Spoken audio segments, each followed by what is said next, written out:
Philadelphia. I'm Bruce Buffer. It's time for the Anthony Gorgano Show. Live from the Xfinity studio. Good morning, good morning, good morning. Happy Thursday to all across the Delaware Valley. This is the Anthony Gargano Show, brought to you by the Bet Park Sportsbook online casino app, and of course, our good friends at Xfinity. Hey, today's going to be a fun day. We got a lot of heavyweights with us today because it's Legacy Day. And so the great Pat Mcloone from the editor's desk every Thursday will join us. Kevin Negandhi, who's usually every Thursday, will join us. And Mike Sielski, who is usually on Wednesdays, but needing to do today, will join us. So we got, three big-time media voices who I really respect. And I want to hit them with a topic that we can all kind of dive into, and that's legacy. Like, where are we at? So we're going to take stock of 4 for 4 Philadelphia. Who are we watching, right? It always goes back to the players. So what's the legacy? And it got me thinking because of the Bryce Harper situation and a lot of negative Bryce stuff, which, be honest with you, kind of hurt me. I'm unabashedly a Harper fan. So, I hate the fact that, and I get it, I'm not saying it's got to be, all this Neil Azad adoration, but, there's such a thing as legacy. So we want to tap into it. And there is a guy that I think, and it's a shame, he has a legacy and it should be better. It should be better all around because he's been that great. So we'll get into all that, the whole landscape of legacy, and dive into that word. I have to say, though, if you guys watched any of the Olympic hockey yesterday, oh, my God. That was unbelievable. Canada down 1-0, and it looks like the Czech Republic is going to knock them off. And then they get the game-tying goal. It was about 3 and change to go. It was just awesome, man. What incredible hockey. So then Canada wins in overtime.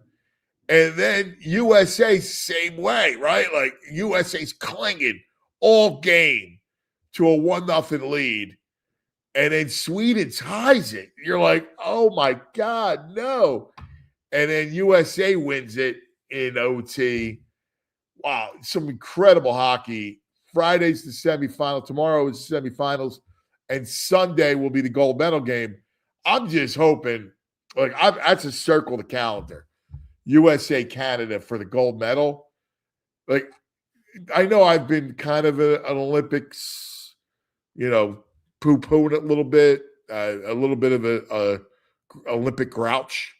But I love the hockey. The hockey's just been awesome. And quite frankly, I can't wait. I just need some sports back, man. Sixers come back at it tonight. I can't wait for that.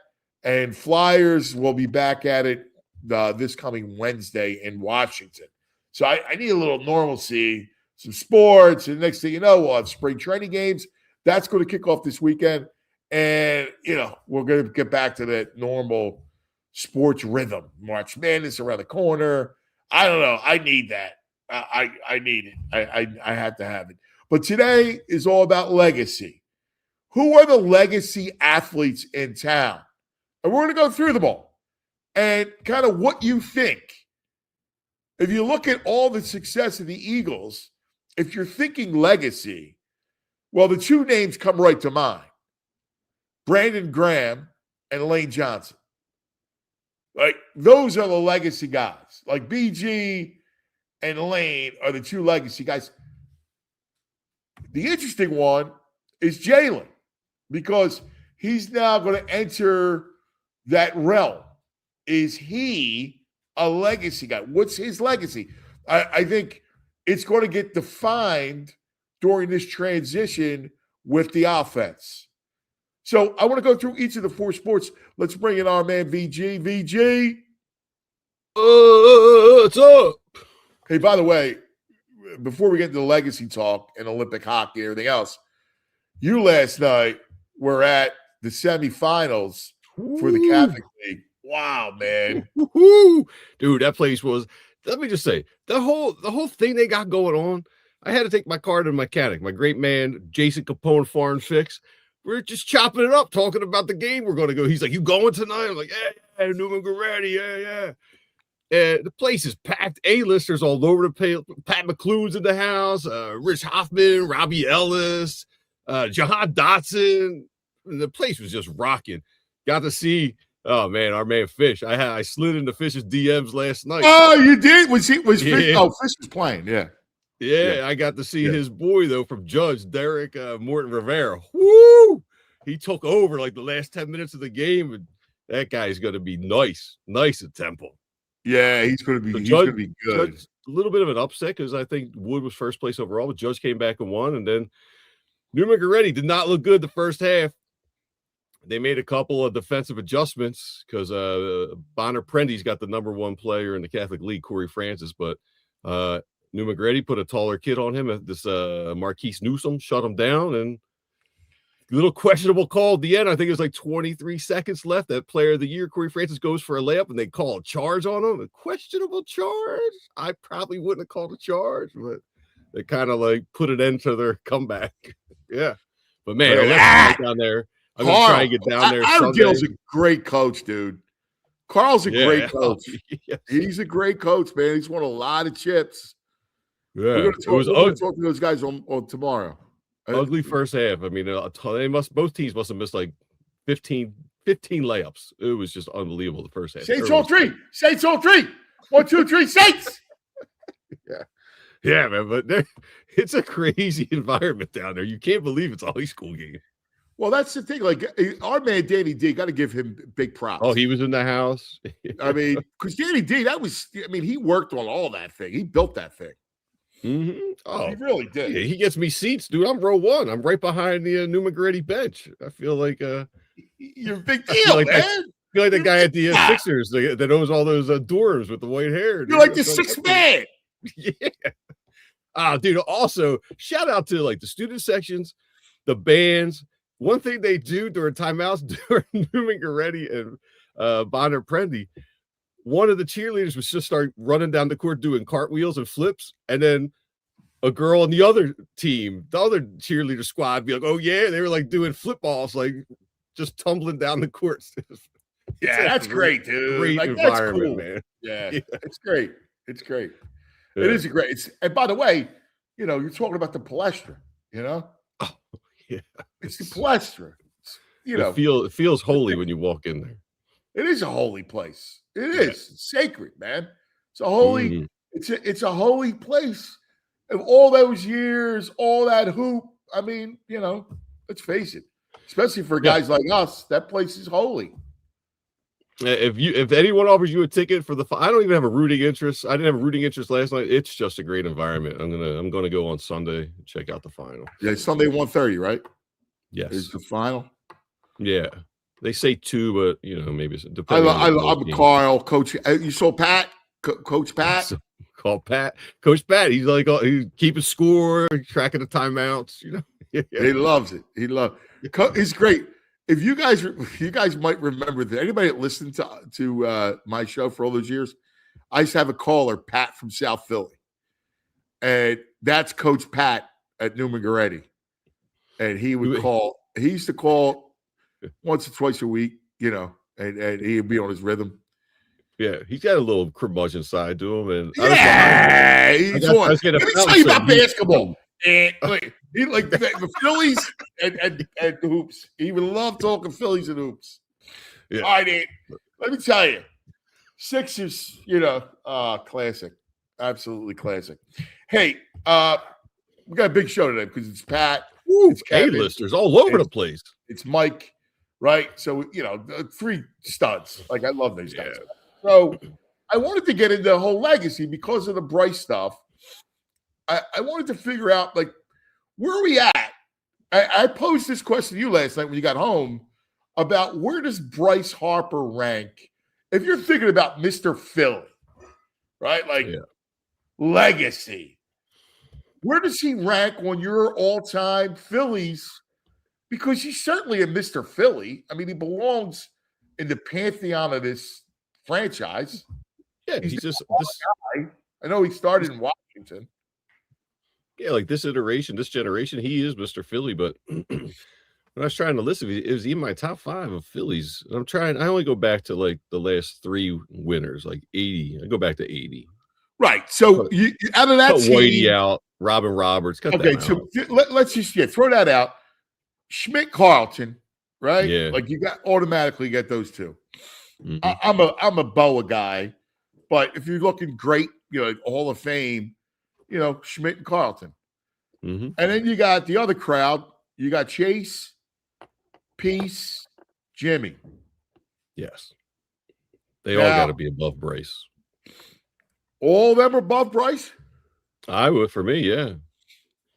When I think of Phillies, they're above Bryce. Really? And I'm even like, we got Hamels. Yeah, I think I put Hamels up too. World Series MVP, man. World Series MVP. He's a borderline Hall of Famer. He's not a Hall of Famer. I love Cole, but he's not a Hall of Famer. He's borderline. His numbers have matched up with some of the people in there. He's not borderline. I love Cole, but he's not borderline Hall of Fame. Out of that crowd, Jimmy, I think Jimmy and Chase will both wind up getting in.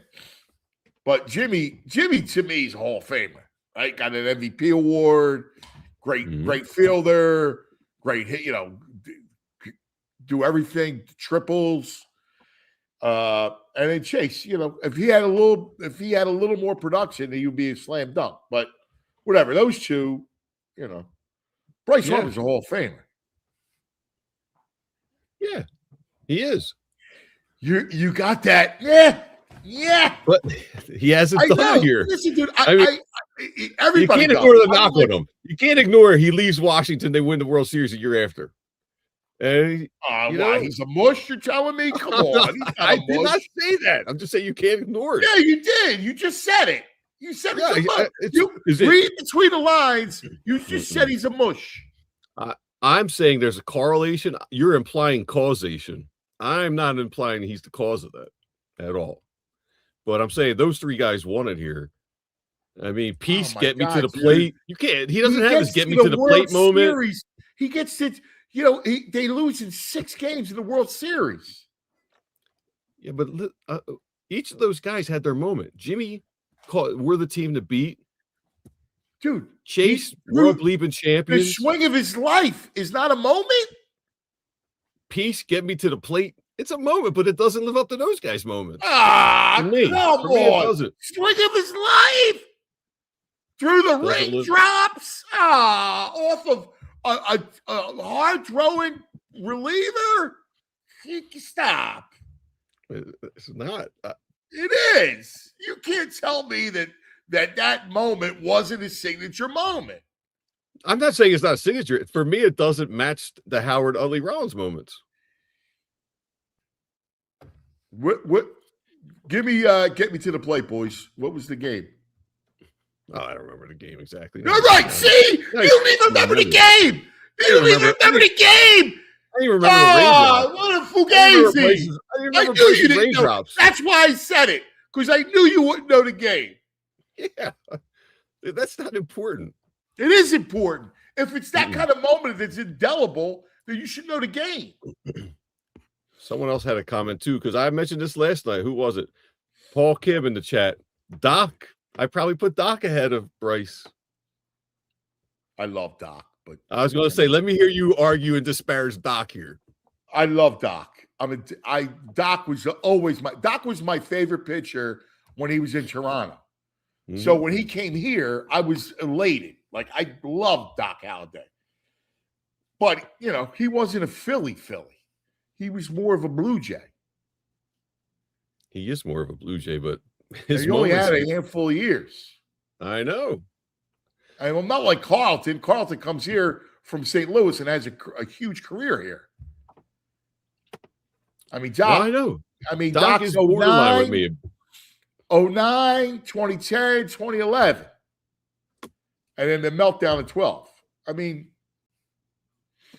you're talking 3 stellar years. They're pretty impressive years. Oh, my God. I love the Doc. Doc was incredible. Love Doc. Let me ask you, we were talking at the bar because Bryce wasn't getting in the top 10. A lot of people at the bar last night. They had Dalton, Dutch. Dutch was a popular. I had to argue against Dutch, which felt terrible, but I think Bryce is higher than Dutch. But Dutch gets a lot of love. All right. Table this discussion. All right. Jeez. I can't believe. Like, it doesn't mean we don't like Bryce. It feels that way. Like, you're saying he doesn't have a signature moment, and I'm telling you the swing of his life is a big-time moment. Man. Dancing on my own. Like, that was a great run. I love that run. That dancing on my own Schwarber, though. No, I'm just talking about in general, the whole run. Yeah. It was a great run. Like, I wish to God they would have won it this way. Like, if they win it, then there's no argument. Right. Well, he's right up there. You can put him up in the argument of Rollins. No, I still go Rollins. I still go that. I would go Jimmy. Listen, I would go Jimmy and I guess Chase. I don't know. Jimmy for sure. Jimmy was an engine. Like, Jimmy was Jimmy. So I put Jimmy ahead of him. But probably, I mean, Ryan Howard had some dude, he had a run of 4 or 5 years. Between Peace and Chase, I mean, they were pretty awesome. I mean, I struggle too with like where he slides in. And then of course you got Schmidt Carlton. He's not touching Schmidt. No. And to me, Larry Bowe is a Mr. Philly. Always will be a Mr. Philly. Dude, Hoflax in the chat. He's trying to poke you. He's saying Victorino and Chooch are more Phillies. No, stop. That's Harper. ridiculous. Come on, Hoflax. That's ridiculous. That's just nonsense. Come on, stop. Man, that grand slam. That's a good moment. That's a good signature moment. That's an insult. Are we really we have no respect for Harper? This hurts my soul. We don't disrespect him. We got some other. Oh, stop! Here. You're going to tell me Shea Victorino and Chooch? You're saying they're better than Bryce Harper? We're not disparaging them. I don't think they're saying they're better than him. They're just more Mr. Phillies than Bryce Harper. the guy with the fanatic everything. Bat, socks. Come on. Give a look. The guy deserves some love. I love him. No, we all love him. No, you don't. No, none of you do. It's terrible. Terrible. All right, let me throw one more. Good one by Jake. Hey, Jake Friel. Charlie Manuel over Harper. Well, come on. You're talking one of my dear friends. I love Charlie. I was texting with him 2 days ago. Like, I saw him out there, and he was giving who was he talking to? Aiden Miller? No, Crawford. And it was a great picture of him and Crawford. So I screenshot it and texted to him. And I was like, dude, so good seeing you, in your environment. Yes. Anthony, I can hear his voice. Anthony, I love it, Anthony. We're back, Anthony. It was so good seeing him at the cage. He's the greatest. He's the Lord greatest. Professor. Lord Professor might be right. I'm glad Julia brought this comment to my attention. Philly fanatic. I think he's not. Stop. No mascots. No, come on. Mr. Philly can't be the fanatic. Stop. He's number 1 in all the sports. Stop. Oh, you guys are torturing me. All right. Well, we're going to do this exercise with all 4 teams. I'm curious. Will anyone have Bryce in the top 5? What's that? Will anyone have Bryce in the top 5? I don't know. I don't know. Pat, Kevin, Mikey. I don't know. It's going to be interesting. We're going to get top 5s. Here's another one, dude. Embiid. Embiid deserves love. I know. Embiid's a great player. He'd be in my top 10. Top 5? Joe? Since 83? Doc, AI, Yeah. Charles, Yeah. Joel. Doc, Yeah, I mean, AI, Charles, Joel. Moses. Joel. Moses was a rocket. I love Moses, but he was a rocket. All right, if you're not going to, yeah, I will do that. My heart would tell me Andrew Toney because he's my favorite Sixer of all time, but Embiid above Toney. I love it. Mo Cheeks, Yeah, Embiid above them. Yeah, Embiid's top 5. You got that crew. Yeah, but Joel's got to be top 5. Yeah, no arguments. We agree. We got lots to do. All right, it's going to be a busy show. Lots of good arguments. We're going to have some fun. By the way, AccuVinny says stop. It could be 30 inches. 30 inches. Sunday, Monday. That's what the U.S. model has shown. But he said that's ridiculous. Like, it's not going to be 30 inches, but that's what the U.S. model is showing on the storm that's going to hit us Sunday, Monday. Jeez, no. Just FYI. I trust AccuVinny. Can you just silence Vinny for like 10 days till spring? Put him on like 30-day snooze. All right. Lots to get to. Let's talk about one of our friends, shall we? How about the BetPark Sportsbook online casino app? Go for the gold and bet some Olympics with the BetParks app. Bet on ice hockey, bobsledding, speed skating, skiing, curling. It's time to play. Join me on this incredible app right now. There's always another way to win. Plus, hoops tonight. We're back. Sixers Atlanta. A little Dr. J birthday celebration. Julius. New users score up to $1,000 casino bonus back in the first 24 hours. Plus, you get 250 bonus spins on Good Heavens over the course of 10 consecutive days. Yes, 250 bonus spins. Play all the hot slots, huff and puff, cash eruption with the BetParks online casino and sportsbook app. Blackjack, roulette, craps, you name it. Pro and college hoops, hockey, soccer. It's all there. There's always another way to win. You got to be 21 in PA, New Jersey, Maryland, Michigan. New users only. Terms and conditions apply. BetParks.com for details. Casino bonus must be wagered. Gambling problem? Call 1-800-GAMBLER. Let's talk about my friends from Xfinity. I love my Xfinity. What if I could tell you, what if I said to you, you could have reliable and intelligent Wi-Fi, and what if I told you keep the price the same for 5 years? That's right. The Xfinity 5-year price guarantee. Imagine Wi-Fi that makes everything in your home work together, that finds and fixes problems before you even notice them, like super intelligent Wi-Fi with a sixth sense that lets you stream the game even when the whole family's online. That's my problem, all right? I got 2 kids. I got my wife, all right? And I need no interruptions. That's why I love my Xfinity. No annual contracts, no hidden fees, and Xfinity's best equipment included. Take it from me. A lot can change in 5 years. Championships are won, records are broken, but your Wi-Fi, it should stay reliable. Lock in your price and unlock possibilities with Xfinity. Learn more at Xfinity.com. Xfinity, imagine that. All right, now joining us. What's the matter? What are you laughing for? We got a chat from our great friend Vincent Pellegrini. Oh, Vinny! No way Joel is top 5. He is Joel Hader #1 of all time. I love Vinny. Yeah, you know what? That's funny. He's been trying to trade over 6 years. Ask Vinny, get Vinny's top 5. All right? Yeah. Because it's got to be Doc.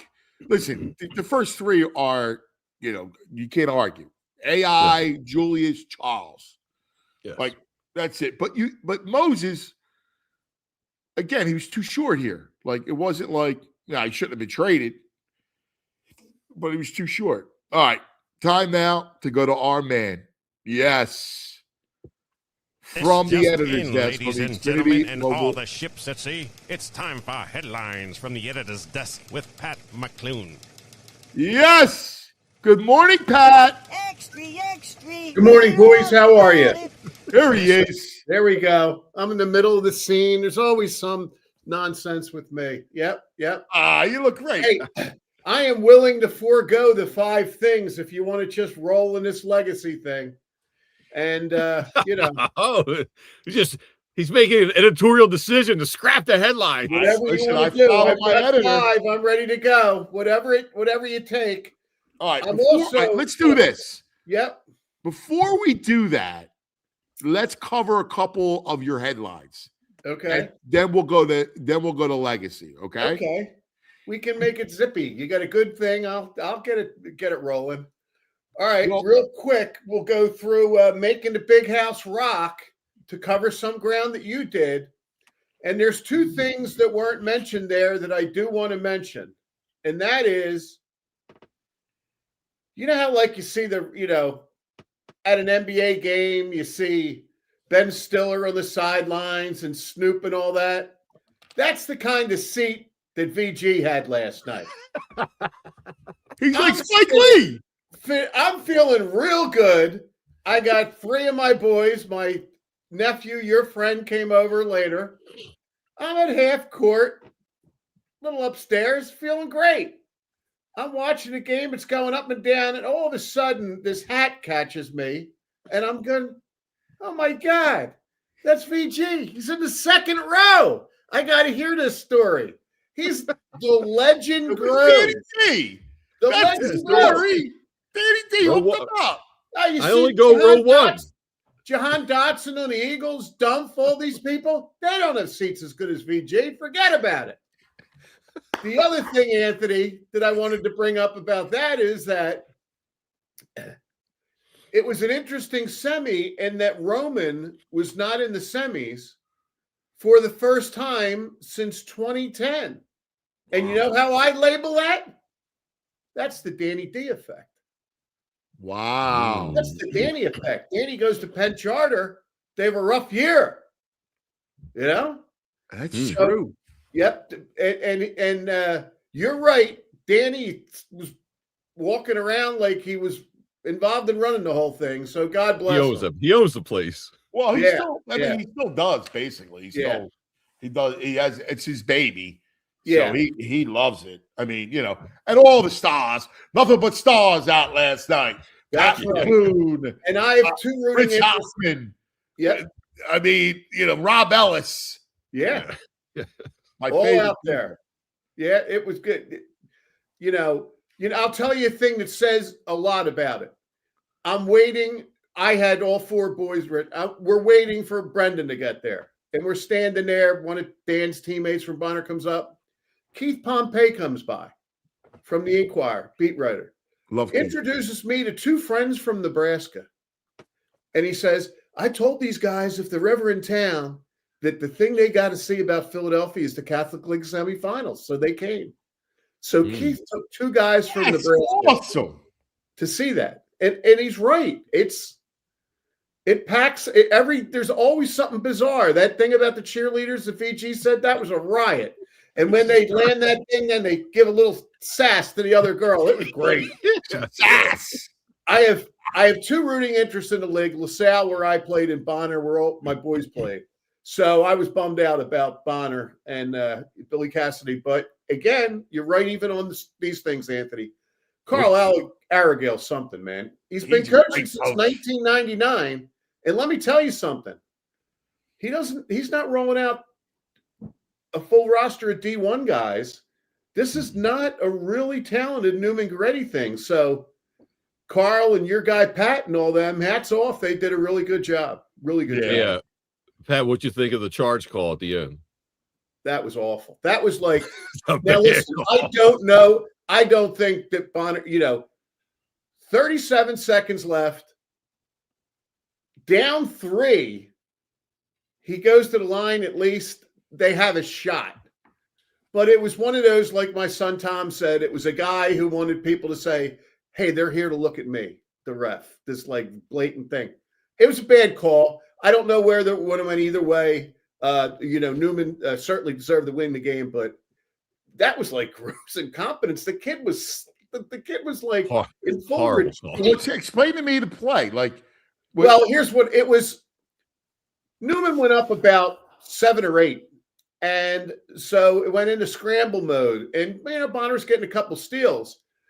There's a wild thing at half court. They get a steal, and this kid Corey Francis, who was the MVP, who Penn, Temple, everybody would want, he gets it, and he just goes hard to the basket, and he's going, and the kid from Newman's just lean and chasing. He's late getting there.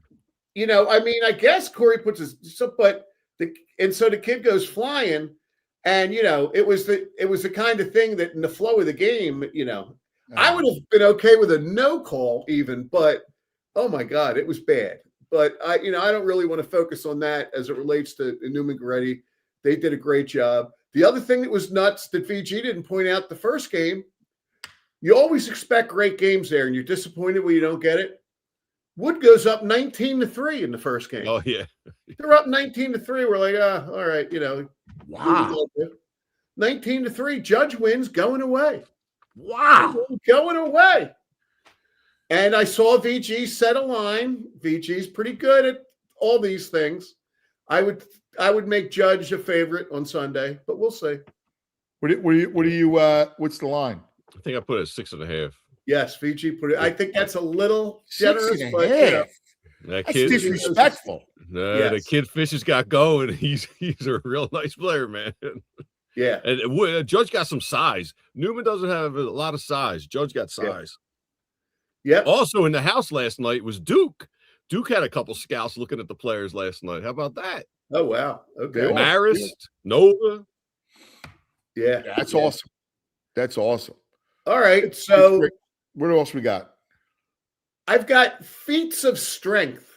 Ooh. Okay. Feats of strength. Feats of strength plays off of, and the headline is Games We'll Never Forget. And the day after I was on last week, this guy, and Julia hooks it up with the right kid. This kid, Tice Armstrong, hits 2 grand slams. Yes. 2 grand slams. Yeah. So it's the kind of thing, what? And the amazing thing about it, guys, was it's been done before. A guy at Louisville did it. What? And it just made you start thinking about Wilt's 100-point game and this and that. And I'm thinking about stuff that we've seen or haven't seen. And I thought about a double hat trick, okay? Can you score 6 goals in an NHL game? And the answer is yes. Was it Mario? When I researched this stuff, because I go down rabbit holes, and I came up with an anniversary of a former Flyer. Now, he didn't do it as a Flyer. The last time in NHL history someone scored 6 goals in a game, this dude had 10 points in the game. Wow. 50 years ago this month. Former 50 Flyer, years ago. this month. So was it I had 3 good years at the end of a Hall of Fame career for the Flyers. Wow, oh man. So it had to be one of those. Really bummed when the Flyers let him go. Darryl Sittler from Toronto. Wow. I was this close to mentioning it. Damn. 6 goals, Sittler. 4 assists. Yeah. And, it brought up one that I came up with months ago with that. Then I started looking at 2 grand slams. And I guarantee, we'll never see it because of the DH rule, but we talked about that guy, Tony Cloninger, the pitcher. Yeah. Who a pitcher hit 2 grand slams in the game. Crazy. So I love when crazy stuff that you never thought you'd see. It wasn't Tatis. It was the other Tatis. No, it was Tatis. Right. Tatis, but it wasn't the Padres Tatis. Tatis hit 2 in an inning, 2 grand slams in an inning. Yeah. And crazy. Now, So Reggie Leach had 5 goals, right? yes, I believe so. Yes, Yeah. rifle. Yes. Now, I always try to put things in football terms for me and you. So, when you're looking at this crazy stuff, I'm trying to think of a wild one. This has never happened. Do you think we'll ever see a player run for 200 and have 200 receiving in the same game? Nah, 400 yards. Yeah, I know. It seems impossible, but Yeah. I would certainly think it's more possible than 3 grand slams in a game. Yeah. I don't What know. do you think the max yardage? Like Smith and Jigba, I think had a game where he had 220. Yeah, I can see a receiver pushing 300. That's what I was going to ask you. I could. Yeah. And I wonder what the single game passing is for a quarterback. I need to look that up. It's got to be low 6. Have to be, right? Yeah. Now you got me We going. had to see it. So I just love when barriers. I got it. closing. And when it happens in got it. college, I don't care what level it happens on. Well, I'm with you. ChatGPT says it's 554 is the number. Okay. Oh yeah. Who? Drew Brees. Nope. Norm Van Brocklin. Wow. Wow. For All the right. Birds. Was he September legal? 28th. September 28th, 1951 for the Los Angeles Rams. Wow. Could you imagine that back in that black and white day, a guy slinging it, and the guys they go, hey, Mike, what is going on around here? Yeah, that's crazy. Yeah. That's crazy. Yeah. You think they're just doing button hooks and fly patterns back in the day. Button hooks. All right, so let's go. My last category is going to walk us right into where we'd like to get involved. So let's go NBA. And the headline there is the good, the bad, and the tanking. Yes. Okay. And there is, poor Adam, at some point in life, because I'm What's the up, Dad? opposite. At some point in life, you can get too thin. Adam, you need several hamburgers, my man. Yeah, you got to get some Come on, shoulder. Adam. You Come got to on, get the man. neck. He should be come on, doing some buddy. shrugs. He's got to do Oh, some man. shrugs. Lay off But- my dad. He's under a lot of stress. Yeah. Sometimes you got to give credit where credit's due. So I just turned it on for the nonsense on Sunday. The idea about the one world and two US was kind of stupid. I watched all 4 quarters. You did? That was pretty good ball. It was pretty good ball. I didn't watch it. And I when didn't you watch think about what we just got done about the crazy feats and Wilt's 100 never get done, Kawhi dropped 31 in a quarter. It was outrageous. And they were defending him. Yeah. He was on pace for But 120. that's where it's got to be a game, a full game. You can't have Yeah. this stupid, Yeah. And it was full crazy game. because it ended because the old head ran out of legs. It Yeah. was really, that was kind of funny too. But I'm all quick to criticize the NBA, and then we'll get to the tanking. But credit where credit's due. It's much better than it was been in the past. A couple guys look like they meant business, including Wemby, who's really amazing. dude. Wait, Pat, did you see the other night, right before the All-Star break, he scored? I was watching the game. Now, the Lakers didn't play anybody. They sat everybody. But Wemby had 23 in the first 5 minutes of the game. Oh, I saw that stretch. He had 37 in the first half. He finished with like 40. He Yeah. could have scored 100. Like Yeah. he could have got close to Wilt had they Yeah. actually played. First play of the game, they throw a crazy lob. He dunks it. Next time down, he hits a 3. It's just incredible. Yeah. It really is. But the other thing is that Silver's finally got around to defending the tanking or saying we got a problem. He's doing that 8 years too late, I mean, come on, man. People are paying money for this stuff. So I looked at the tanking, all right? They have 5 teams with less than a 283 percentage. The Nets are a 283. The Pacers, understandably, are down. The Pelicans are down. The Wizards always stink, and the Kings are worse. They're like 2-1-6. So you say, well, how bad is that? All right, the best record of those 5 would be the equivalent of going 46-116 in baseball. Wow. That's tanking to the extreme. That's the best of the 5. If you extrapolate the Kings, they're probably looking at like a 30-132 or something like that. Oh. But they got a massive, massive problem, and then you've got guys in the league, a guy that's a brilliant guy and a guy that's made more money than we could even count. Mark Cuban defends it. He says the problem with the NBA is affordability and game day experience. And he's with the tanking. Come on, man. Although he's right about affordability, it's not like, it's not like I'm taking 4 kids and grandkids down to a Sixers game and spreading out. I'd rather buy a new car, Yeah, that's exactly right. Like, Yeah. the affordability is ridiculous. Yeah. Did you see something else though that the commissioner said, which I was flabbergasted?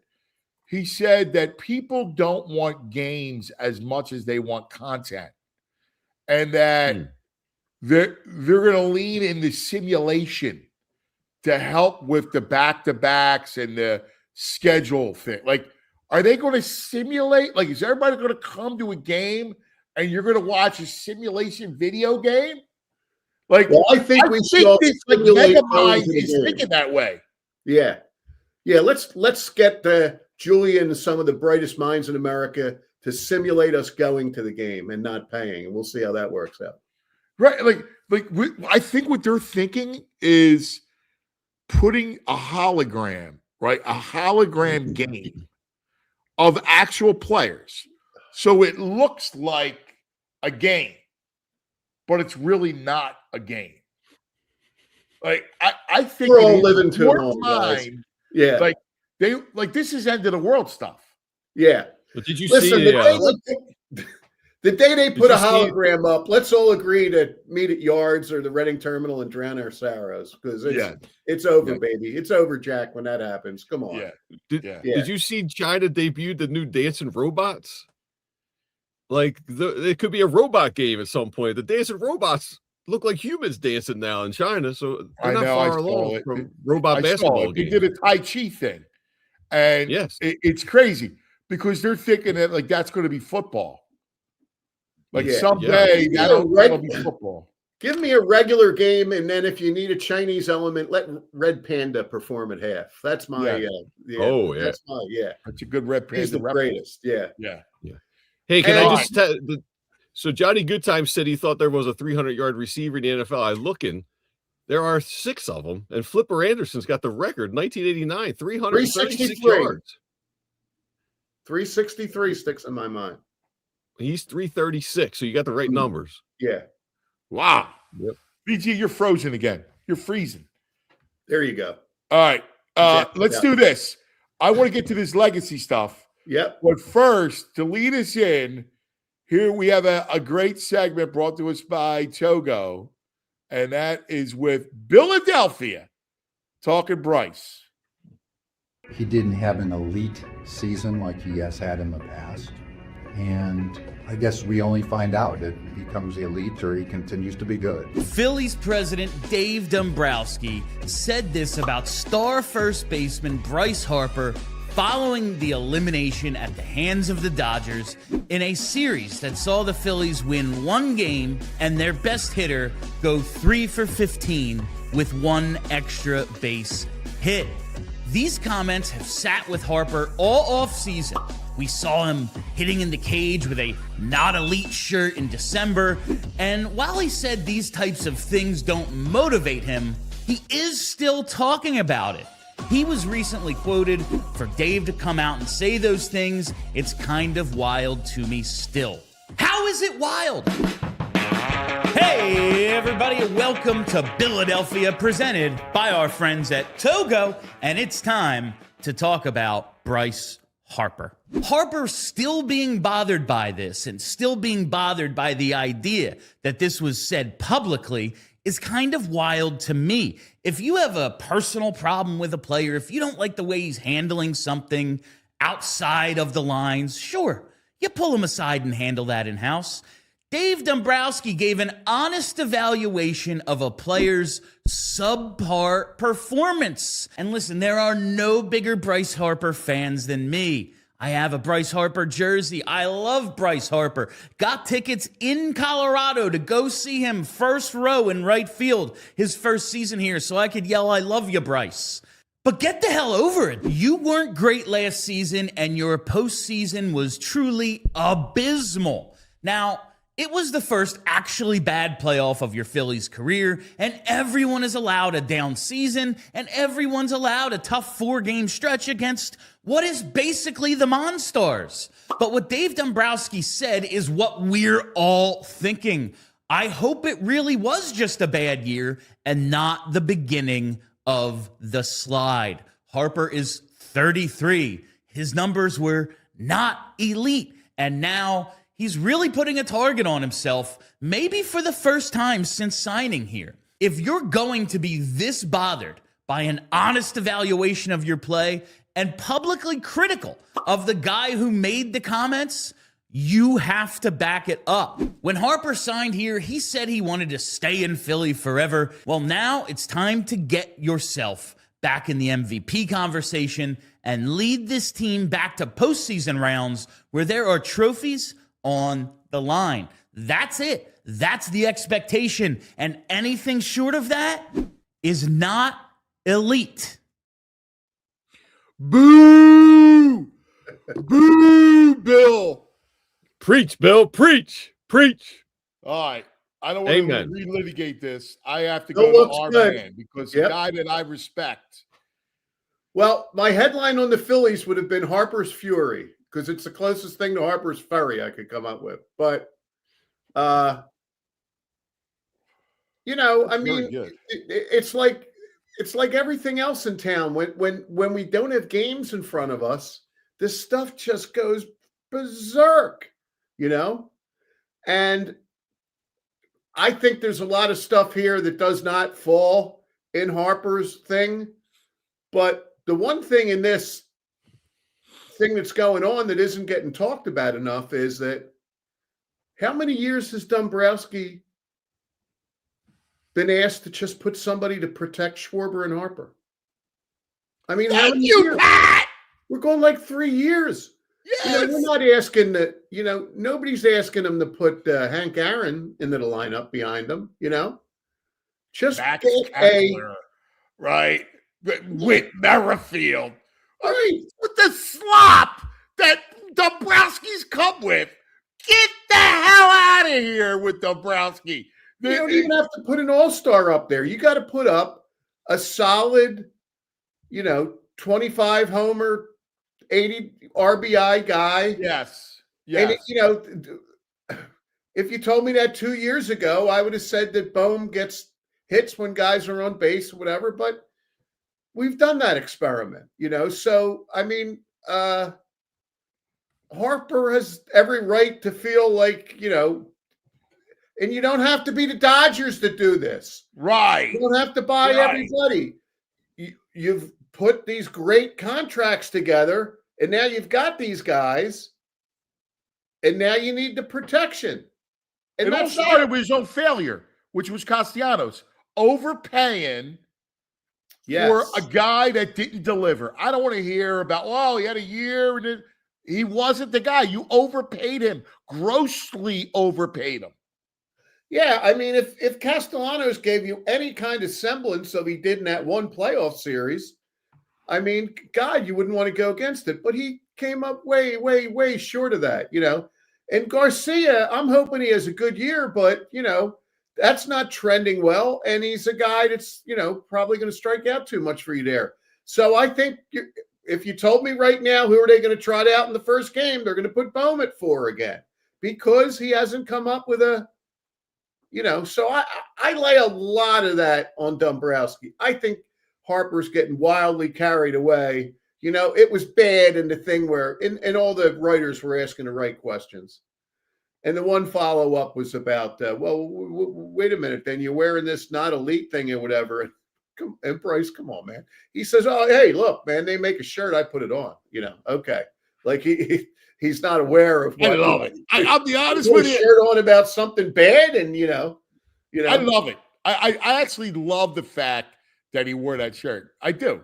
I love the fact he wore the shirt too. Right I up. don't like the fact that he acted like, oh, I don't know. They just slapped the shirt on me. Exactly, Pat. Own it. Yes. Hey, look, I'm using it as motivation. I'm having a little fun with it. What's the big deal? And I do think he's going to have a big year. I really do. I'm praying. I really do. As long as he's healthy.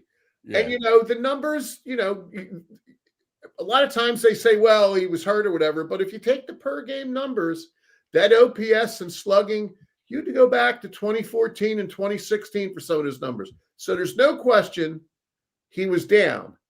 And there's no question that even when he was really down, like a decade down, those numbers were still pretty good. That shows you how good he is. Yeah. However, if we go to the legacy stuff. All right, here we go. PG's going to be happy. Legacy, where does Bryce rank as an all-time Philly? Very high. But we have the Hall of Famers.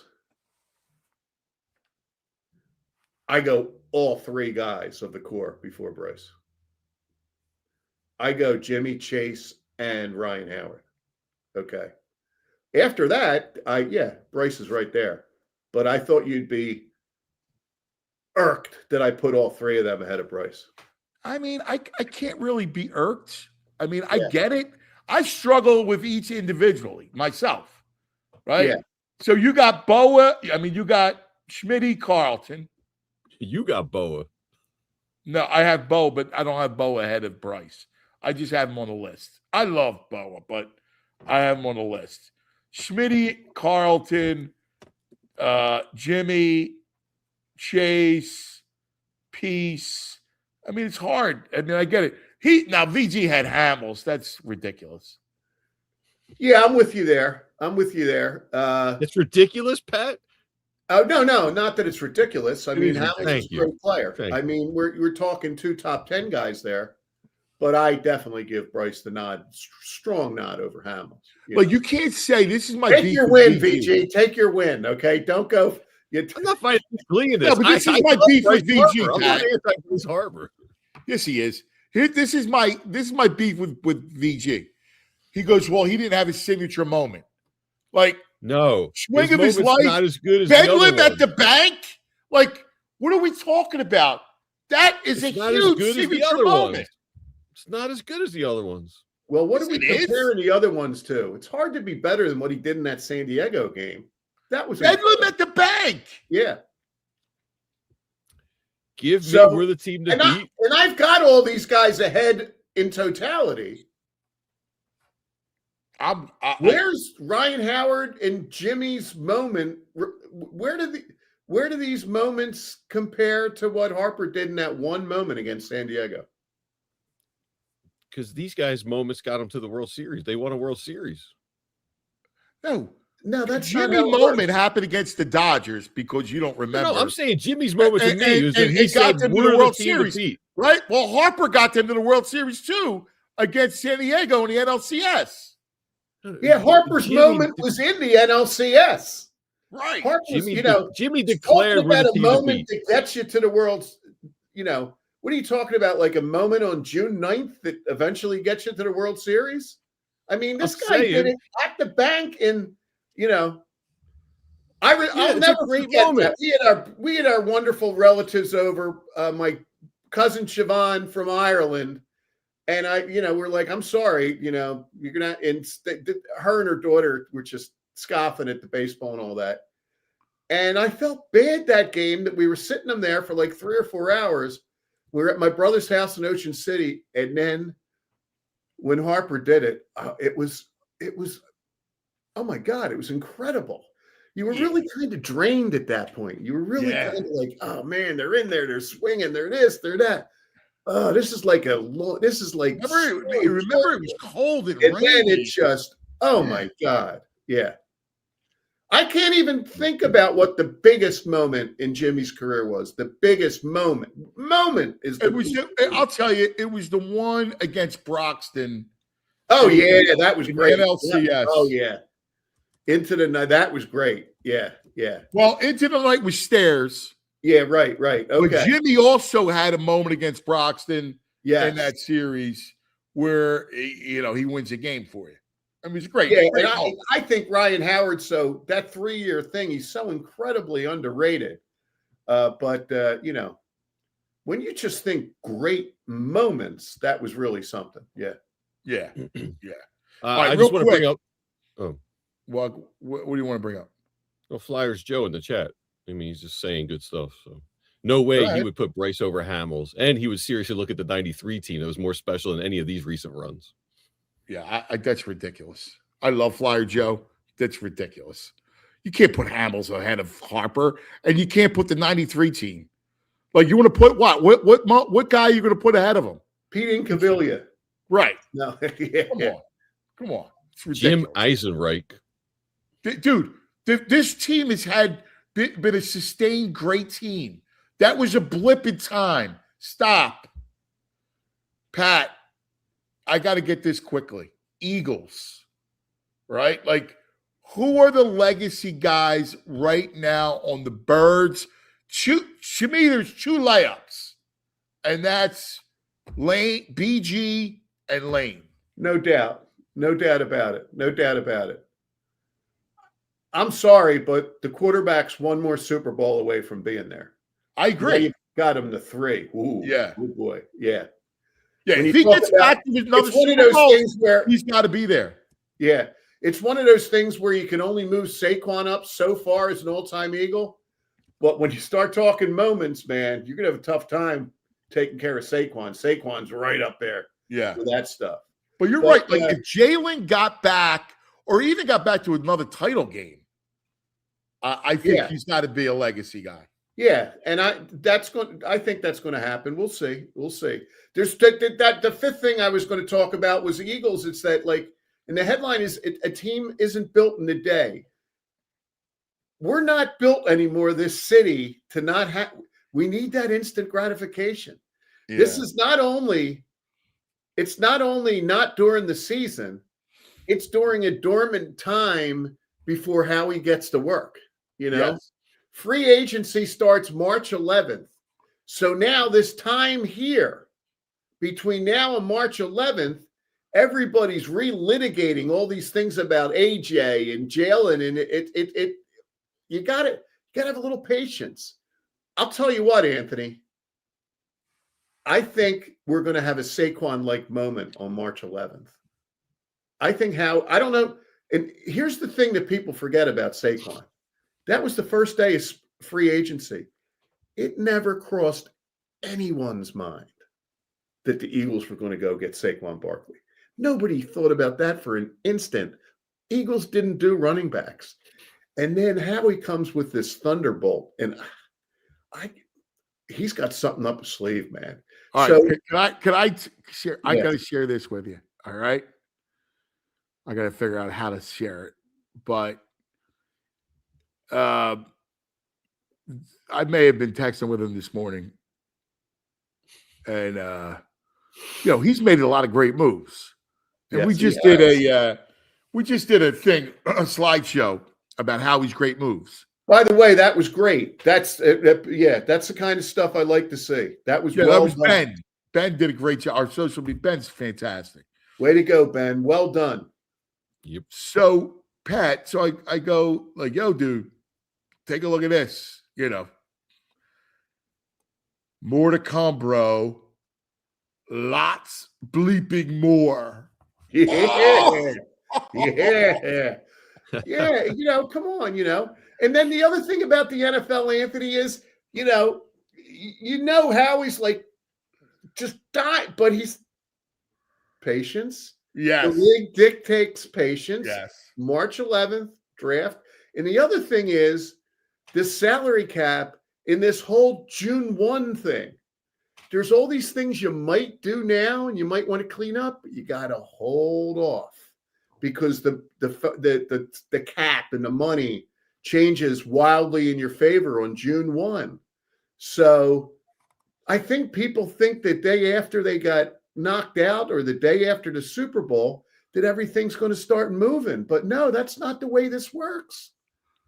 You won't get instant gratification, but I'm sure the general manager is looking to deliver here. Yeah, dude, I'm with you, Pat. Hey, last thing. What about Max? Would you be in on Max? I'm not giving up two ones or something for Max. He's great, but what's the cost, Anthony? You got to tell me what the cost is. I don't know. I don't know what it's going to cost, but it's going to be hefty. I mean, I don't know, but I would love to have him. Do you have him and then re-sign Phillips, or then you move on? No. You're not going to be able to do that. Okay. Here's my thing of Max. It's the cost of Max that worries me.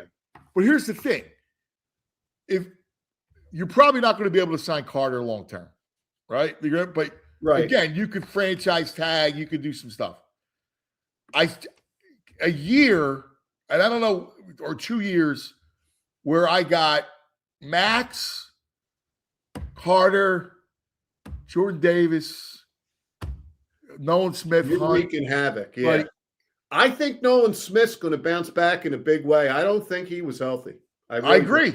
I just imagine, like, people don't realize how good Max Crosby is. Like, he is a great, he might be the best at pure edge, at least top 3 in the league. And you got to give him his props because I want a guy who wants Philly, and apparently he wants Philly. So, you know. He might have been texting Lane Johnson. I don't know. Yeah. It's a possibility. Real quick, then he came up with the Embiid. He was looking for a couple other guys you put up higher than him. I don't know. George Lynch, Raja Bell, Ish Smith, a couple guys above.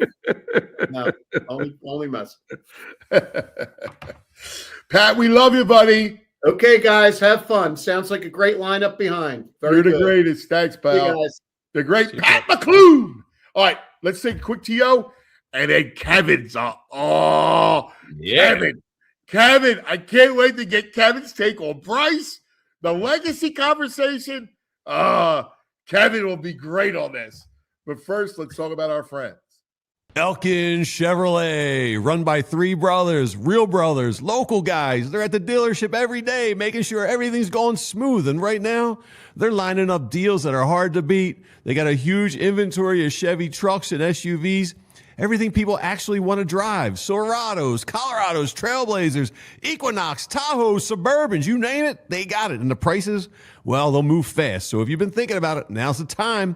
Whether you get into the game, getting to work, or just getting out of town for a little bit, you'll drive off in the perfect ride, and it'll be at the perfect price. And here's the thing. Elkins isn't just a one-and-done kind of place.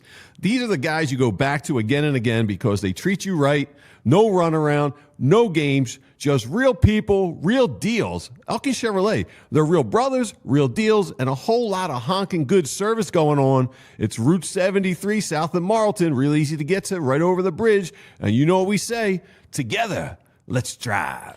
Look, you want Jalen Carter out catching passes? No. All right? Come on now. Not worth the risk, the time, the money. Keep your stars focused on doing what they do best. Same goes for your business. You don't want your top people buried in operations, tedious, time-consuming, redundant activities that wear them down. Togo can help any business look to reduce operating costs, from customer service and accounting to order management, logistics, admin, data entry, even complex multi-step operational processes. We take it off your plate. Every Togo program includes dedicated staff, custom automations, US-based process engineers who act as your quarterback, giving you complete control, total transparency, and instant efficiency. At Togo, they turn your playbook into performance. You call the plays, we execute. HarnessTogo.com. Scale smarter, work faster, stay focused on winning. All right. The hometown hero on the Xfinity mobile calling line. Hometown hero, hometown hero, Kevin DeBlanc.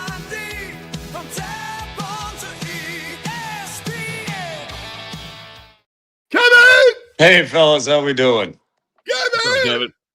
What's happening? All right, I got so much to throw at you today.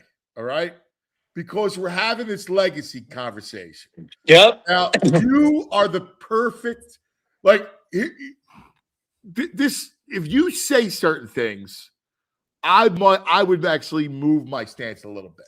All right, that's the kind of impact that you. Okay. I appreciate that.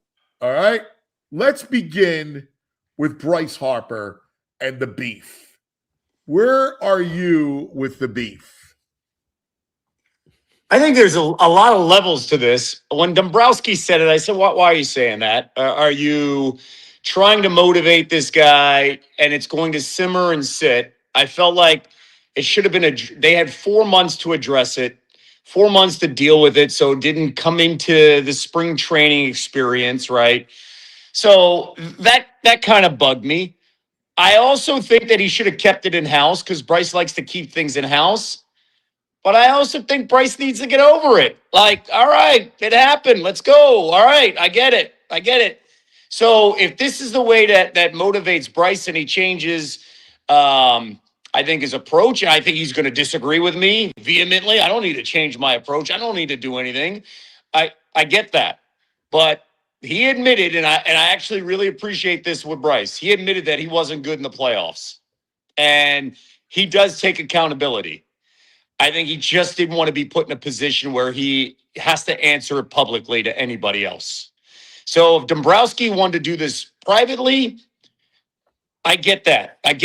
But I think we're all big boys. All right. You're going to hear something from your boss regardless.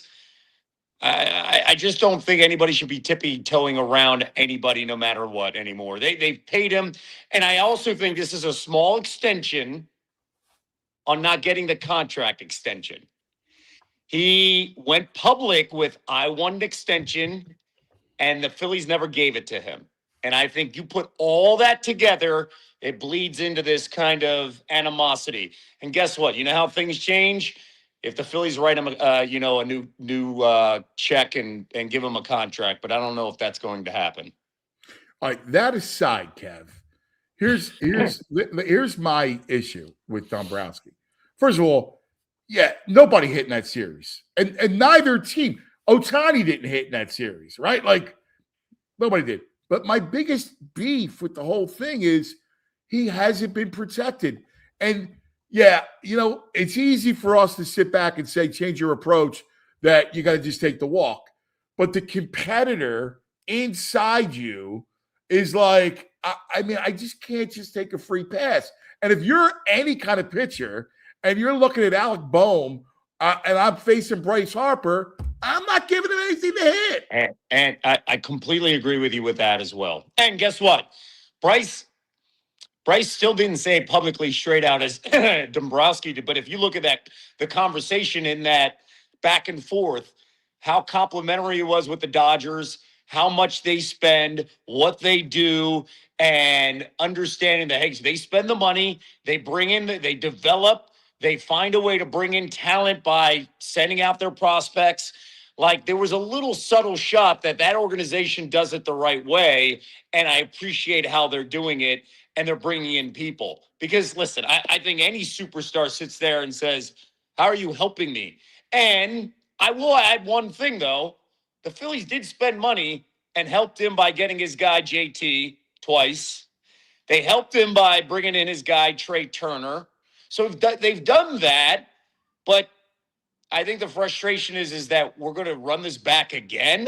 And still not having a cleanup guy is stunning. It's stunning to me. They also spent real money on Nick Castellanos, and it was a failure. Let's face it. It was a failure. It was. Without question. And every other patchwork that Dombrowski's tried to do has been a failure. Kepler, Whit Merrifield, the kid from the Orioles they brought in. Like the Band-Aids. It's all Band-Aids. Right. They can't. Bottom line is this, the way the roster's constructed and the amount of money that they have to spend, because they still have to spend all that money with the pitchers I mean, the Nola contract suddenly is like, oh boy, that is and I understand at the time and what you got to give, and the Braves are flirting with him, but that Nola contract, punches you in the face real hard, especially when you let Ranger walk, and we don't know what we're going to get with Wheeler. So you're spending all that money out with Wheeler, with the idea of also trying to bring in other guys. It crushes them. It really does. And let's face it, Bohm hasn't touched the potential that they've all thought that he would bring. Yeah, listen, I thought he would too. I mean, I'm not gonna. I can't lie. I felt the same thing. I thought with his frame, I mean, he'd have to start to walk into 25 bombs. 25 bombs, exactly. 25 to 30 bombs, especially where you're batting in the lineup. 25 to 30 bombs. And I know he's a doubles guy, and that first half of the season going into the All-Star break was fantastic. It was like, hey, he's finally getting it. He hasn't been the guy. He doesn't drive the ball. This doesn't yank it, doesn't drive it.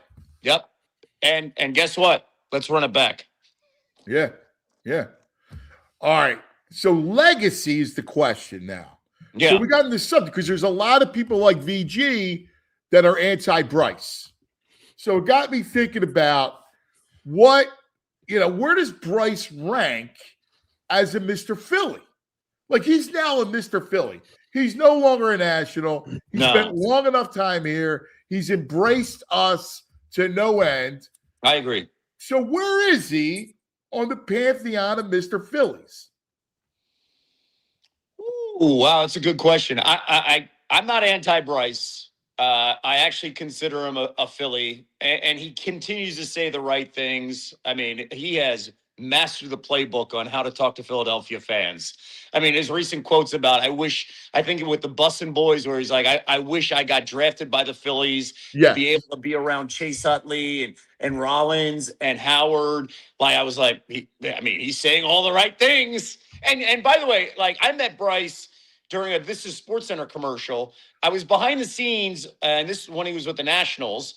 And I was behind the scenes in like a break, and I actually he was shooting a separate one, and I was shooting one with Andrew McCutcheon, who was with the Pirates. Go figure, that eventually they'd come to Philadelphia.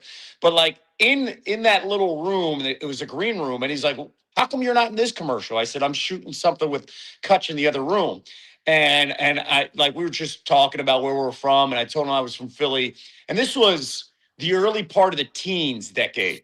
And he goes, man, I love that team.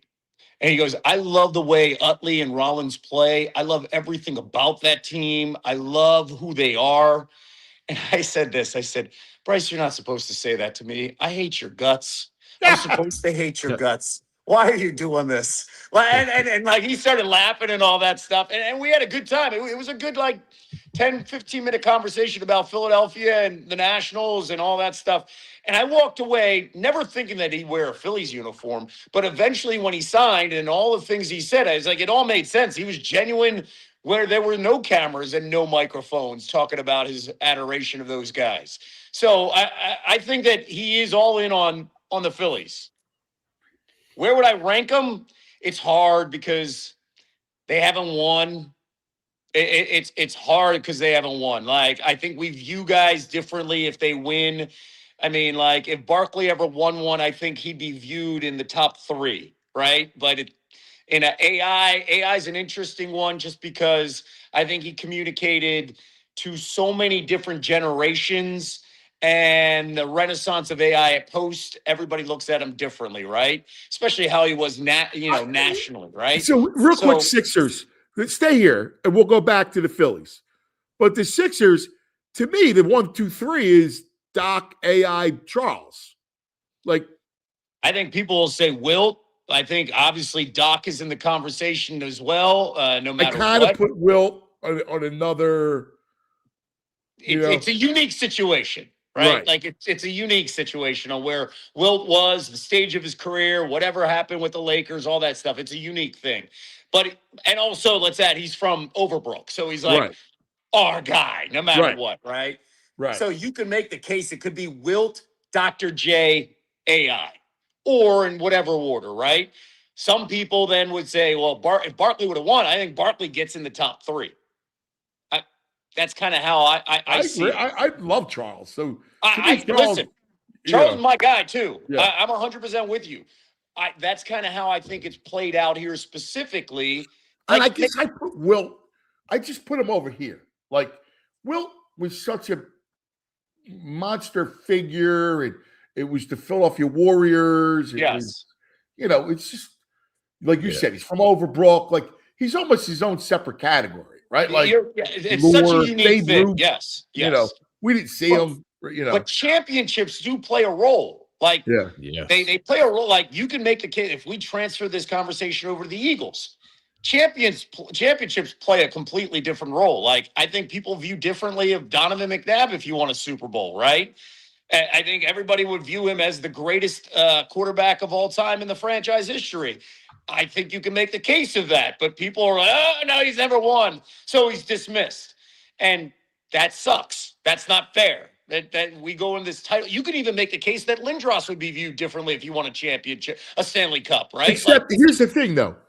If Donovan is Dan Marino, nobody's not saying he's not the best.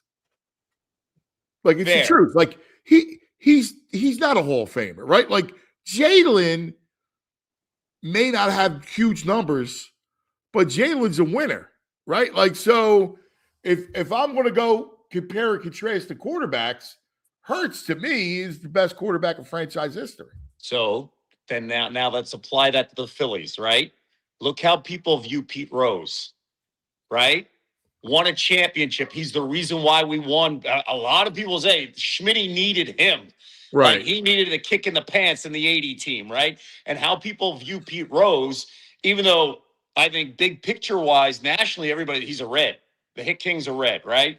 But he won. So it changes the narrative on where they put these guys, these all-time Phillies in categories and where they put some of these guys. So I bring all that up on where I view Bryce Harper as an all-time Philly. So this is off the top of my head, Schmidt's number 1. Okay. Then now it gets in a specific order.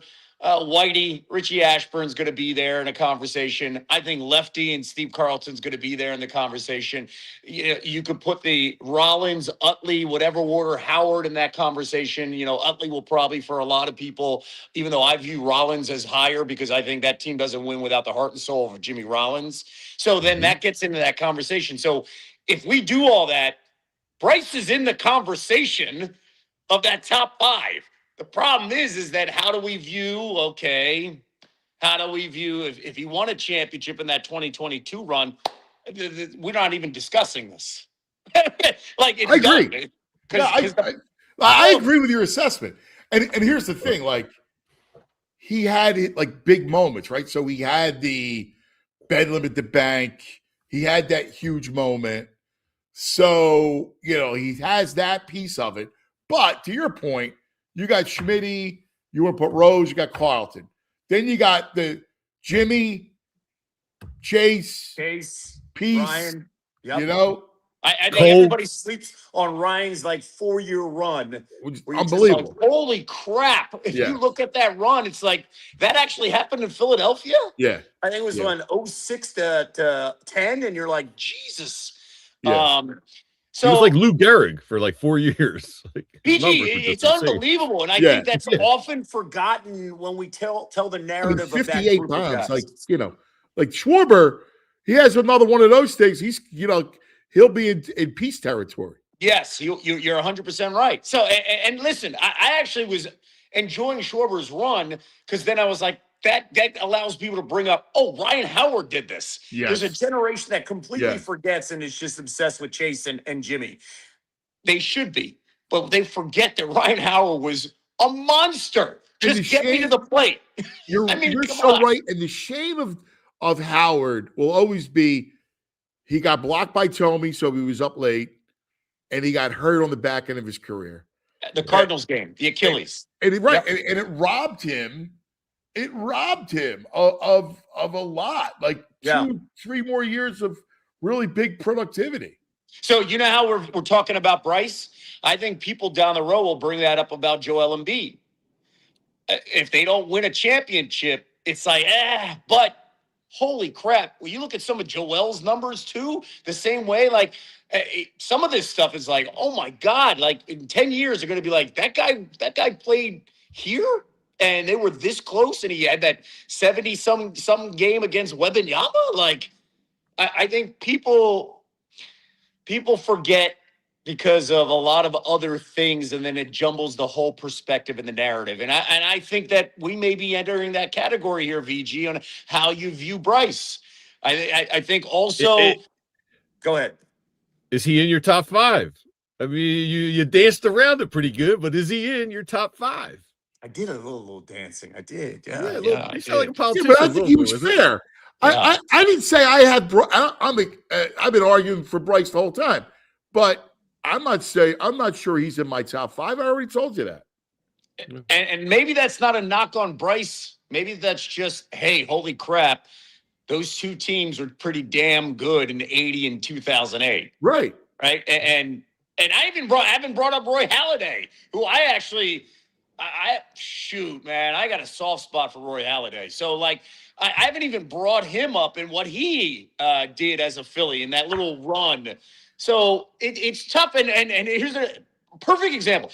If the Phillies win with Halladay, if they win in that window, Halladay, I think, is viewed completely different on how Phillies fans put him in categories.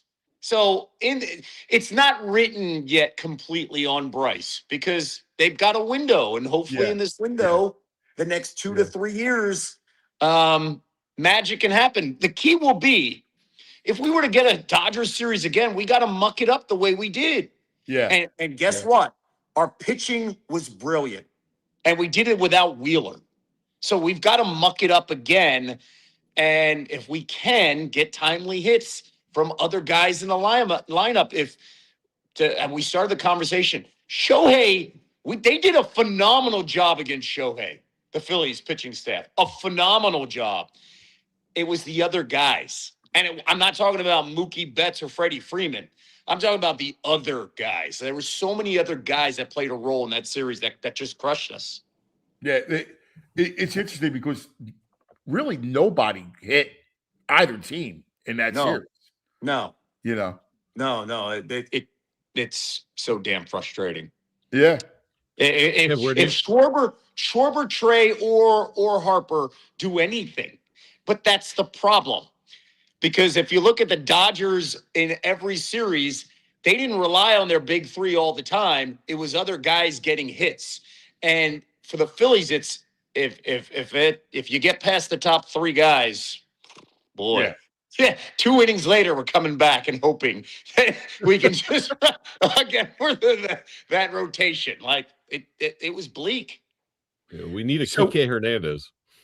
Let's go to Teoscar. I'll bring up what Teoscar was unbelievable. Yeah, Go ahead. Yeah, but that's the GM. Yep. Unlike your boy. They're spending money. Dombrowski's hampered by Middleton. Yeah, hampered. The third highest payroll. I wish I could give me the third highest payroll. I'll be GM and get you a chip. Sixers, Embiid's got to be top 5. Yeah, I agree. Totally agree. And that just shows you the Even drought. If you put Will in, he's top 5. I agree. Because 83 was magical, but it was Dr. J. And it was Moses. Moses was the Pete Rose version of the Sixers. Yes. Right? The Doc who's very much on the same line as my two idols, Doc and Mike Schmidt, but they needed another guy to get them over the top. Doc needed Moses the same way Schmidt needed Pete. Totally. So you look at it, and to your point, Joe has been like, the injuries, you get it, but you can't lose sight of how great the guy has been. Like, he just has been. And VG, I've talked to some people in the league, and the stuff that he's doing with that knee, he can't do anything. Like, he can't practice. He can't do anything unless it's game day. And for him not to be rusty and still you're playing less than 30 minutes a game and you're still putting up the numbers that he's putting up, like, it's unbelievable. Like, I don't think people realize that being that big starting to play at 16, then putting all that weight and the taxing toll that he put on his body and what he's dealing with right now, like that doctor who did the same operation with Kawhi's having a career year, is unbelievable. Like he is when I think all of it comes out, I think people will appreciate what he's doing this season. So let me ask you a question, because I'm a little worried. I expected him to play tonight, and he's ruled out. Oh man, I'm also worried.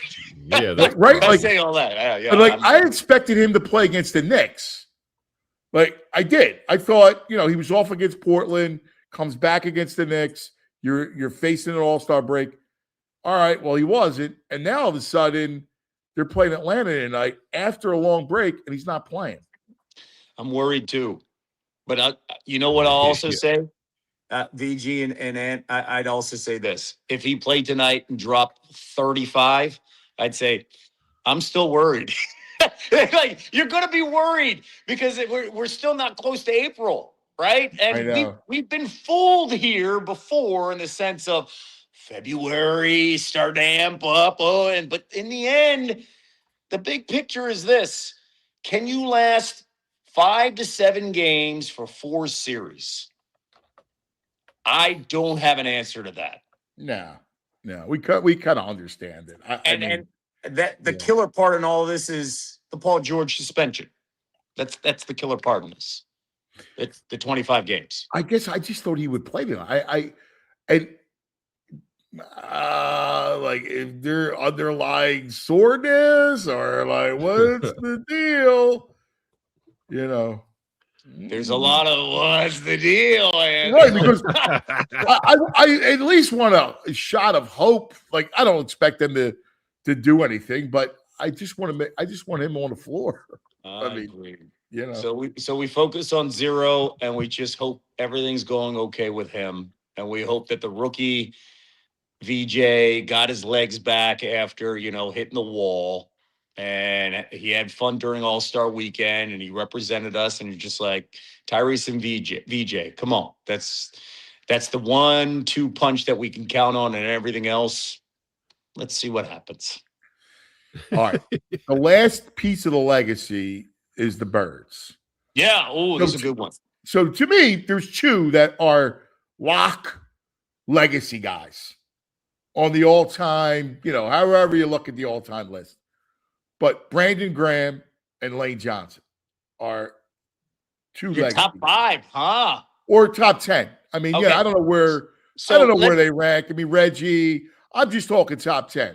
Okay, so if we do that, then we got to get rid of like the Bednarik era. He's to me would be a lock, right? Right. Like, yeah. Right. Yeah. So we're talking modern, right? Yes. Modern. Okay. Yes. Top. If we're going top 5, I'm not going to put it in any order, but I'm with you that Lane's there. I'm with you. Let me make sure You got Reggie, you got Doc. Let's go. Yeah. Let's go Reggie to lock. and Doc. Reggie and Doc, no matter what. Right. Right. And then you got to put in Lane. I know what you're saying with BG.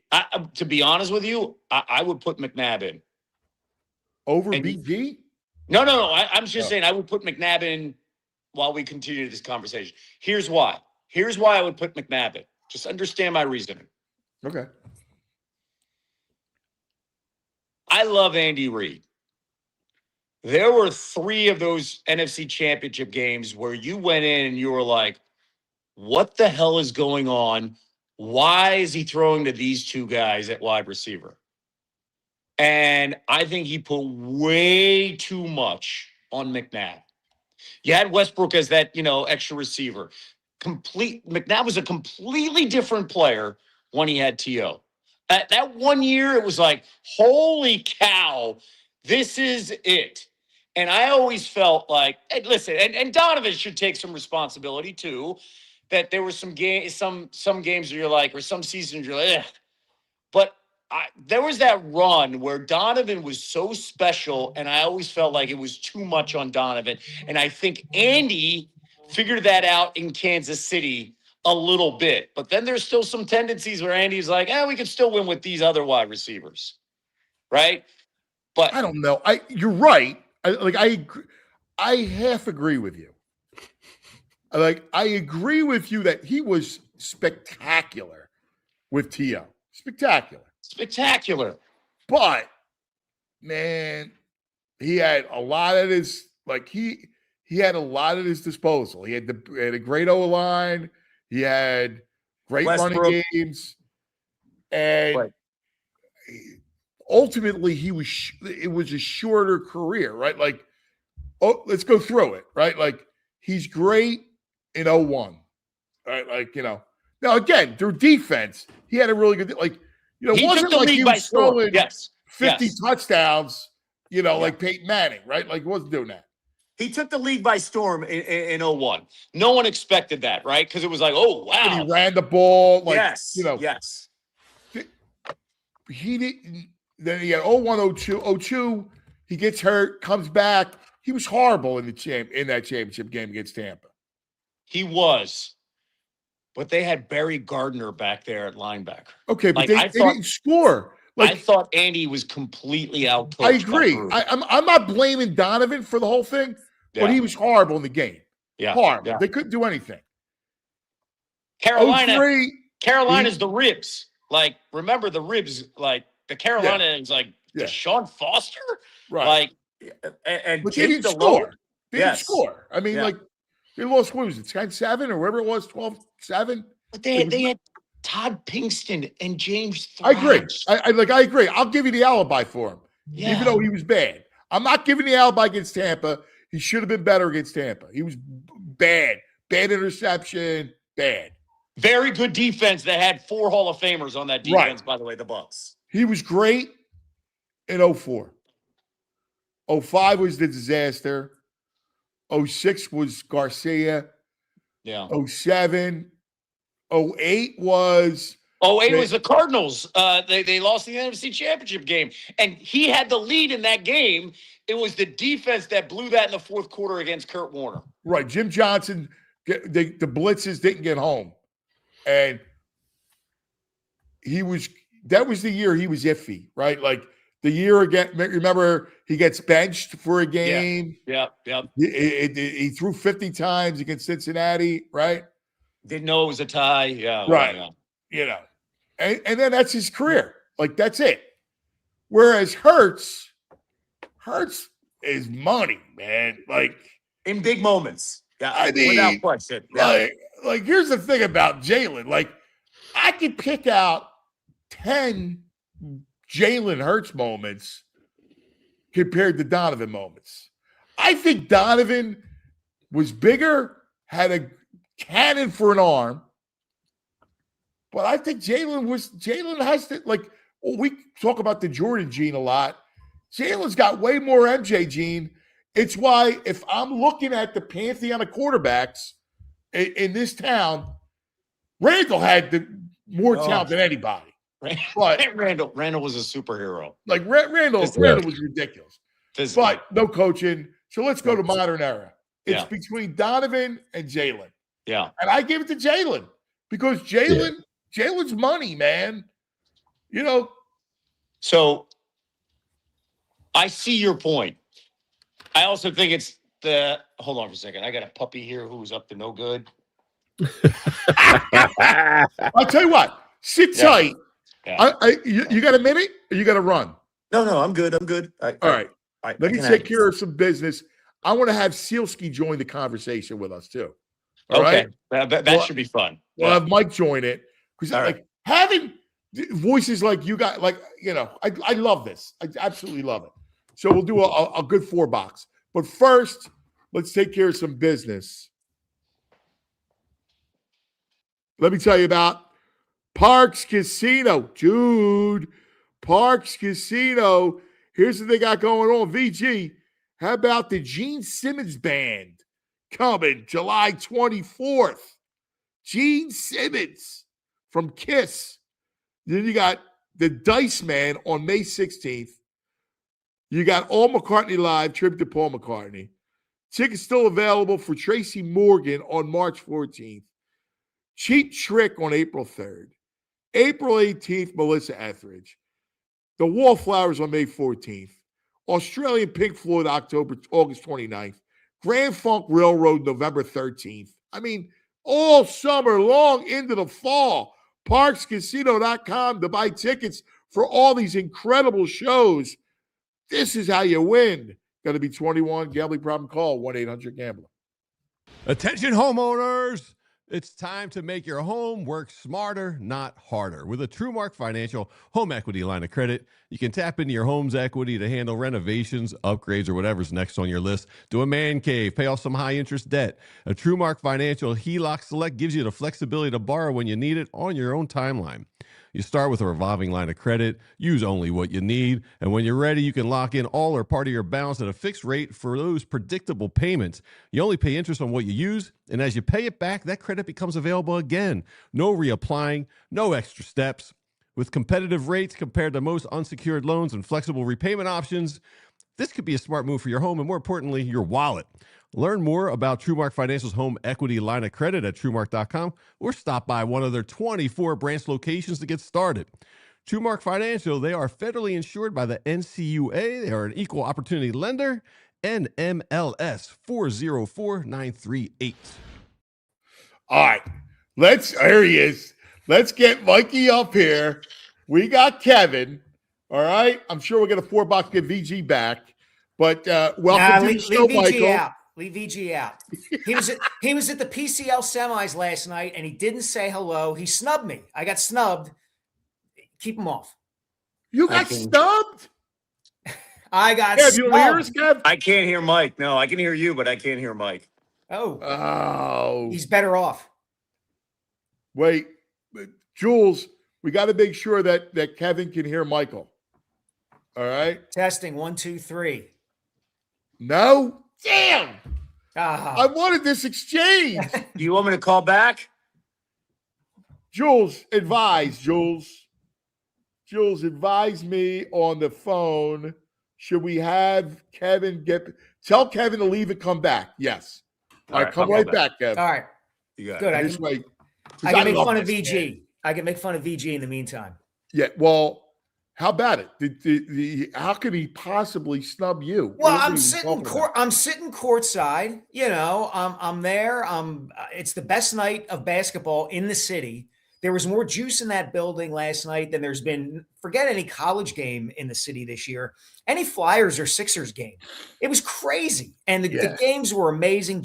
Father Judge wins the first game. They're down 19-3, and they come back and win going away. And the second game, Bonner Prendy versus Newman Goretti, is back and forth the whole way. And finally, Goretti pulls it out at the end. Like, it's awesome. Wait, can I say this? Carl Arengale, greater than Nick Nurse. All right. He might be. He certainly got more personality than Nick Nurse. Kev, can you hear him? I got you. Can you hear me? Nice. All right. Oh, great. Hey, Kev. Great. What's happening, Mike? Great. Good to see you. You too, man. All right, there's the snubber. You snubbed Sielski. Why could you snub Mike? You're posting from social media last night about being at the Palestra. I'm sitting courtside. I can't get a hello from you. Social media hoe. No, I didn't even see you. Nice. Oh, courtside. Good for you. I was one row behind the bench. I was working, but you know, I'll commune with the people if I have an opportunity. You got my You didn't even say that. Big shit. Kevin, he thinks he's Spike Lee down there. They escorted me out. Quickly before the crowd could get to me. All right, Mike, let me bring you into this conversation. So, Kevin and I and VG were talking about the legacy piece. We got into the quarterback discussion. Right. Yeah, I heard a little bit of it. All right. So, where do you line up McNabb, Jalen? I mean, I think, Kevin and I agree about Randall. Like, Randall's the ultimate shame because he should have been the Hall of Fame player. Yep. Agreed, totally. I lean a little bit more toward Kevin in that I would give it to Jalen, but by like this much. And I think that one of the things you have to remember in comparing the two, especially in the playoffs, because you guys are talking about, because you're saying about how Jalen meets the moment in the Super Bowls and in the championship games, that's true. But he's also had 3 years where he did not play well in their first playoff game, and they got bounced. You know, you can't just look at the games that are the championship games and the Super Bowls. You got to get there first. And he was not good in that playoff game this year against the 49ers. And he was awful against the Bucs a couple of years ago. And he was awful against the Bucs his first full season as a starter. And Donovan was great in several of the games that got the Eagles to those championship games. Was he? Look, go back and watch the fourth. The defense? Because go back and watch the 4th and 26 game. Go back and watch the Bears game. Did you see where Ted Control played his defense? Are you kidding me? I understand. Freddie Mitchell was wide open. And what are we talking about? And that may be true. I make that throw. Massimo makes that throw. But no, there may be some recency bias too, Ant, because it's so fresh in our brain. Yeah. Like I just think sometimes I go back to one thing, no matter what. Like Jalen has options on 2 number 1 wide receivers. And he's had those options the last 3 years. Donovan McNabb had 1 number 1 wide receiver in the entire window of his time of making that run. And that was and he was unbelievable in that run. Like unbelievable with T.O. And it breaks your heart what could have been the following year. I think that's the frustrating part. I'm not shortchanging Jalen, but Jalen had so many weapons. So many outstanding weapons. To Mike's point, like that first Bucks playoff game was and that second Bucks playoff game, it felt like everybody was on their way to Cancun, no matter what, because they all hated each other. But there have been amazing moments that he's had, but we also sometimes forget, like with Donovan did some incredible things. Like Donovan has the greatest offensive mind as his coach. If Jalen Hurts that Donovan Andy Reid with them, I mean, he's playing with Nick Sirianni and a bunch of Kellen Moore and stuff. That's a good point. That's a good point by VG. He also has over the receiver, an all-time running back in Saquon Barkley, and he has the greatest offensive line coach in the history of the sport. Like they legit have 2 or 3 Hall of Famers rotating in, like on that line. And Jalen has that. All right, but here's the one thing that Donovan does that Jalen doesn't do. Every one of those losses that ended the season had one thing in common. They ended with a Donovan pick, and Jalen doesn't throw the Donovan pick. Oh man, there's some deep stuff going on. The 0-1 interception, 0-2 interception, 0-3 interception, Super Bowl interception. I mean, you could make an argument, I suppose, that Donovan and Andy's offense was a little more daring than what Jalen's was. You know, you're down. If he was throwing for 48 touchdowns like Peyton Manning, I go, all right, but he wasn't doing that. Dude, Jalen I'm Hurts. I'm gonna be right back, so my dog doesn't go to the bathroom in the house. I'll be right back. Donovan, that 04 year, remember, Donovan didn't play the last 2 games of that year, and he had 31 touchdowns and I think 9 picks through 14 games. So that's pretty great. And look, I think Donovan was more the centerpiece of the offense, certainly earlier in his career, with both the throwing and the running, to a degree that Jalen, they've tried to make him that, and they end up having to go back to being a team that throws the ball less than any team in the NFL. So I understand. Again, I give it to Jalen slightly, but I think it's easy to undersell. It's uneasy to undersell what Donovan did. McNabb, but like I think Hurts. The thing about Jalen that I'll always argue is that he's like, he lost against the Tampa. I get it, but my man's he's a money player. Like he's just a money guy. Like he doesn't shrink. I don't know. He shrunk against the 49ers. Like he didn't play well. And just because it's a wild card game or a first round game, it's like it's the argument I've heard made about LeBron James. Like, well, he chokes in the finals. Yeah, but you got to get there first. Like, it's a wild card game is a big game because it could end your season. I mean, I don't know. He's been to 2 Super Bowls and he put up numbers that Donovan didn't do in those playoff games. I completely understand, and that's I mean, why like you're lauding McNabb for beating Tampa 16-9, or in 04 the championship game against the Falcons when Michael Vick didn't even want to be on the field. I mean, look, you're stacking the deck here, cuz. I mean, come on. I mean, the two teams do that occasionally. Yeah, the two teams that Jalen played in the NFC playoffs in 2022 were not exactly the second coming of the 90s Cowboys. That Giants team and that 49ers team. Put up points. Jay Daniels put up points. Yeah, and I mean, that Eagles defense wasn't as good as the other Eagles defense. And the next time that a Washington Commanders player from that team makes a tackle on defense will be the first time. I mean, come on. I listen. I hear you. I mean, it's a fun argument. It's a fun argument, but I actually want to hear one thing, because if you don't mind, with Mike on, I want to hear how he views Bryce Harper in that legacy conversation. Oh yeah. That's what I is he a top 5 Philly in your mind, Mike? That's a great question, Kev. So Schmidt, Carlton, are we talking strictly position players, or are we going pitchers too? Anything you want. All right, okay. Schmidt, Carlton, Robin Roberts. No, just do modern day. Modern. All right. Schmidt, Carlton. I almost want to combine Utley and Rollins into one player. Yeah, I mean, he's a top 5 Philly, but he's 4th or 5th, I think, because of the championship thing. I really do. I do think that. Exactly. Yep. DG, do you hear that? Which one of the 3 from 2008 does he go ahead of? Well, I think that's a good question. I mean, he's a 2-time MVP, and at his peak is one of the very best hitters in baseball. So if you want to be fair about it, like I suppose you could put him ahead of those 3 guys, the big 3, Utley, Rollins, Howard.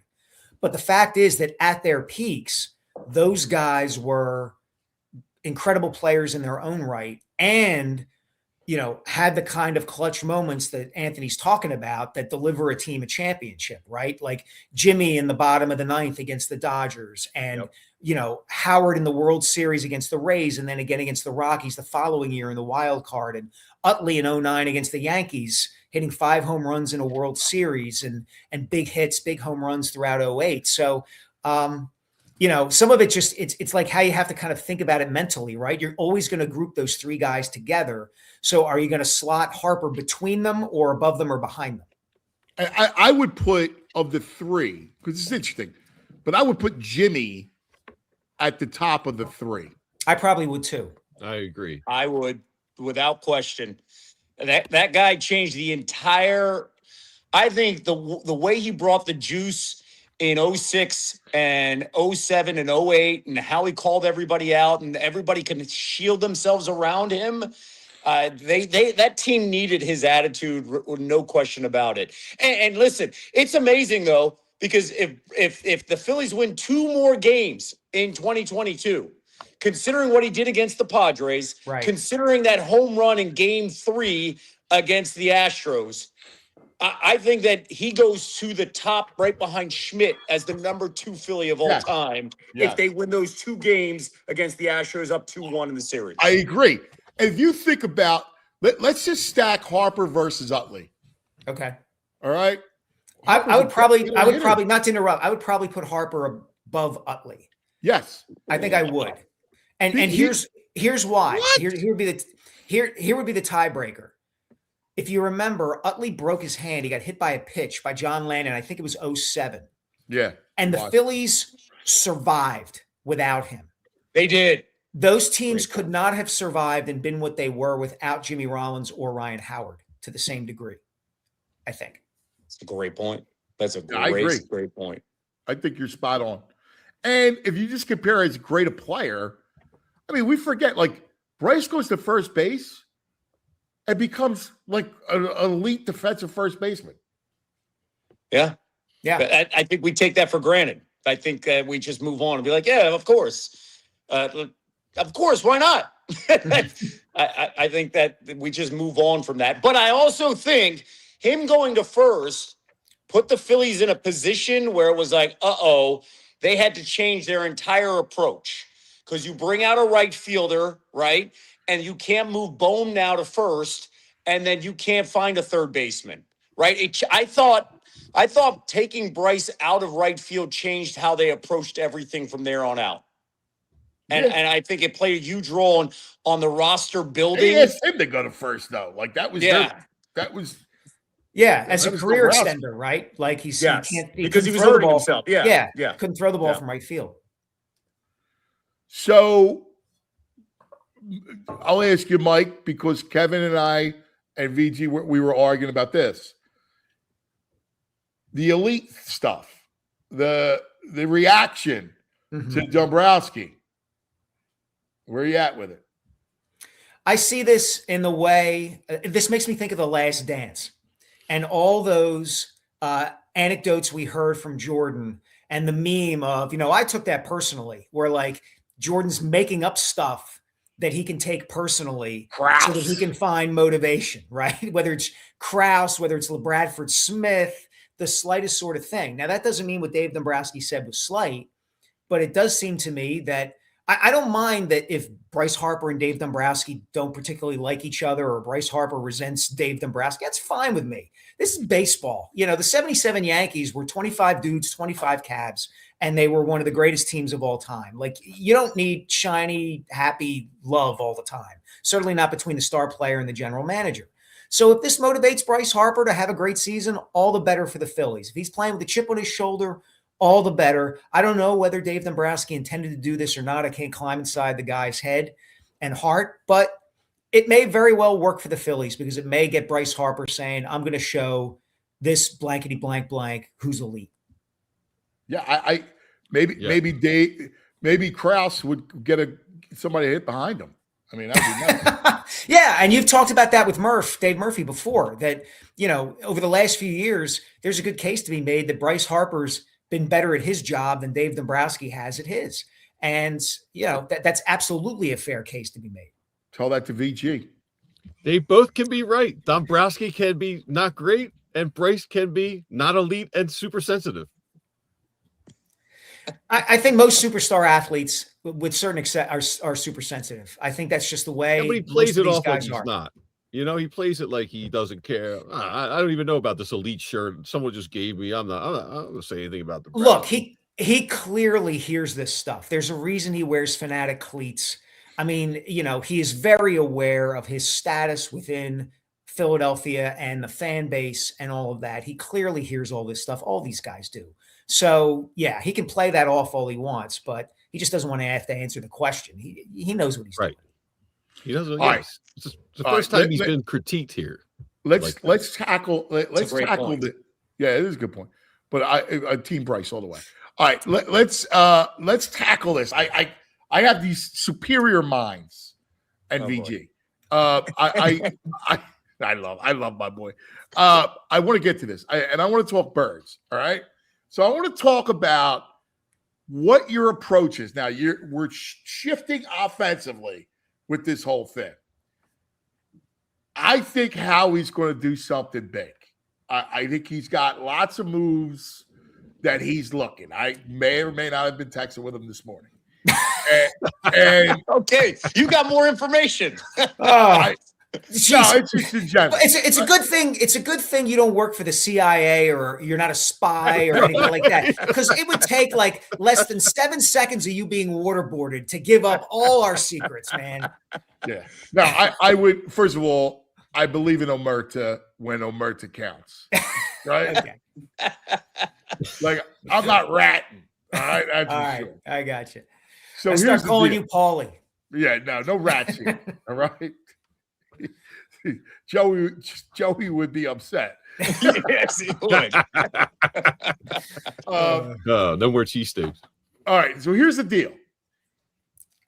If you're looking at reshaping this team, because you got, I don't know who's coming back, right? Like, I think the old line's going to be intact, but you got the AJ situation, you got the tight end situation. Like, you're going to need a tight end, probably two tight ends. You got the AJ stuff in flux. Now, defensively, where are you spending your money? What are you looking at? So, I'm going to ask you guys, knowing that you have this new offense and it may take some time, what's your big ticket like appetite? Is it Max Crosby? Do you lean into defense? What's your big picture strategy going into the offseason, going into this offseason, knowing that, receiver wise, there's not a lot out there, and you know better than anybody, Kev, about this draft. Yeah. So I'll start with you. What are you looking at? Shoot, man, I would love Jordan Tyson out of Arizona State. I don't know if he's going to be around I don't when think they so. pick. Yeah. But I also see Howie trying to do whatever he can to improve the lines. That is his true nature no matter what. Defensive line, offensive line. So I think how he's going to approach this, in my mind, is collect some certain assets. If you got to move A.J. Brown, you're going to collect draft picks, right? And find a way to potentially move up. And I could see him targeting offensive line because you need depth no matter what in the draft for the Lane Johnsons. Who knows what we're going to get with Landon Dickerson? We saw all this stuff with Cam Jurgens in his back. It's some scary stuff on this thing falling apart if they don't find a way to get more depth there, right? But Jordan Davis, I would say, let's do a deal. I would tell Jalen Carter, let's wait. And believe it or not, I'd kick the tires around the whole Max Crosby thing and say, listen, Raiders, before you actually make a deal with anybody, call us. Let us know what the final asking price is. Let's see what we can do. I would keep my phone at all times open for that. Or it could be one of those things, too. You watch what the Bengals do, and you go after Hendrickson. And he's coming off a year where he only played 7 games, had 4 sacks. He's not going to get franchise tagged. You may be able to get him at a cheaper price. And I would actually kick the tires on Trey Hendrickson if Mason Crosby's too much. Michael? I agree with Kevin completely about the lines. I, too, would go take a long, hard look at Max Crosby and what it would take to get him or a pass rusher similar to him. I would, expend my draft capital, however much I have left, if I have to go get someone like a Crosby on the offensive line. And the third component that I would look at, and I know, again, Murph has mentioned this to you before, and it's under the radar, but I think it's something worth thinking about, is I would look at a third receiver or option who can diversify what we do offensively, we being the Eagles do offensively. Like, it wasn't just that Patullo's play calling was so basic and predictable. It's that, okay, well, you have certain guys who do certain things. And I would like a player, and I'm kind of surprised like Saquon didn't do more of this. Maybe they don't feel he's a fit for it. But a running back / receiver who you can line up in the slot, who's quick, who can catch a slant, go over the middle, boom, pop it for 15 yards, something along those lines. You didn't see that much from the Eagles offense. You haven't seen it much in recent years. I think it would require Jalen to develop a skill set that maybe he doesn't feel it's one of his strongest things to do on the field. But boy, I think that component would really add some dynamism to the offense. I think you guys are right. I mean, question is identifying that guy. Yes. And, yeah, absolutely. And I think the question is how much pressure is on Nick and Jalen to figure this out this year. Because it is clear they have sent a message to the entire organization that Mannion's not going anywhere. So you two guys and all the issues that you have and Jalen and Nick, you better figure it out because we got 1 year to figure it out because this guy we brought in, he's going to be in here to replace all of you guys. And that I think that was the message this offseason that they sent to everybody in the building. Yeah, and I think that's really interesting from Jalen's perspective. And what I mean by that is he is a Super Bowl winning quarterback who models himself after Michael Jordan. And it's true. He will do whatever he has to do to win a game. Everybody acknowledges that about him and appreciates that about him.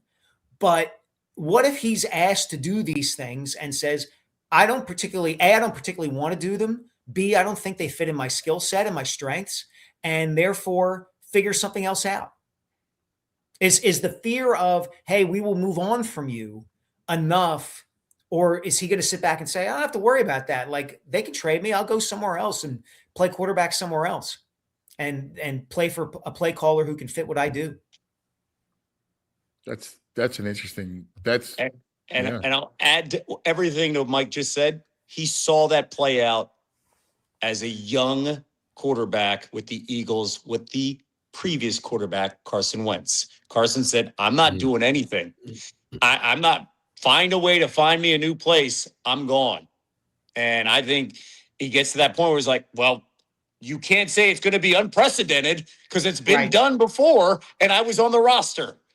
Right? So one small thing, too, I'll be kind of curious to see what kind of market they get for Tanner McKee and if they decide to move him and draft another quarterback. You know what's funny? I'm not sure that they move McKee.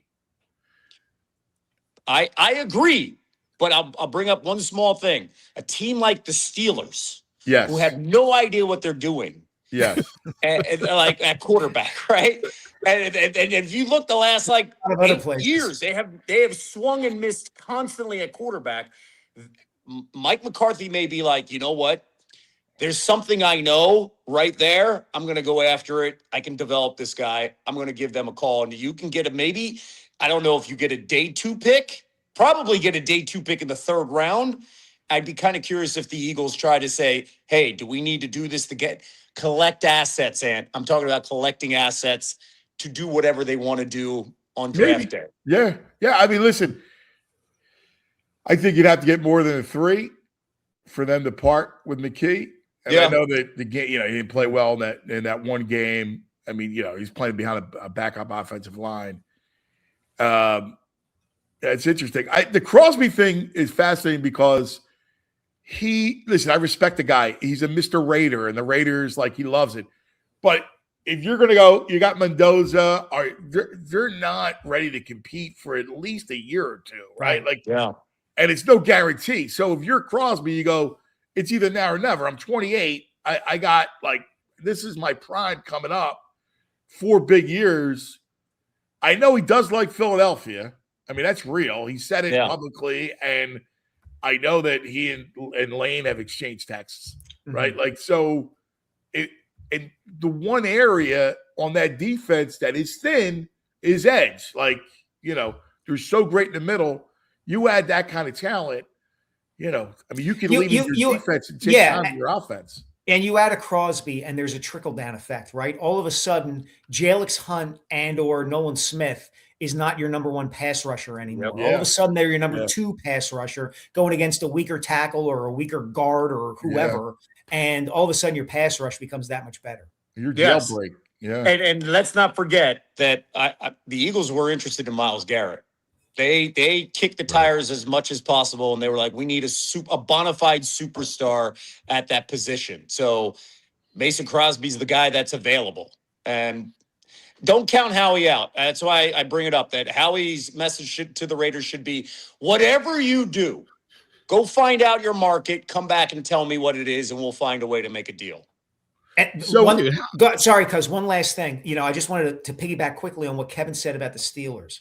It's interesting, this conversation we're having about the Eagles, because it's entirely framed around the presumption that the Eagles are going to swing big. This is what Howie does. And this is why they won a Super Bowl, 2 years ago or last year, and why they're perennially a contender. And you look at the Steelers, go ask anybody who follows that team, a fan of that team. They are frustrated beyond belief because that organization is content to go anywhere from 9-8 to 11-6 and make the playoffs and get its doors blown off in the wild card round, but to just continue doing the same thing every year, including hiring a retread head coach in Mike McCarthy.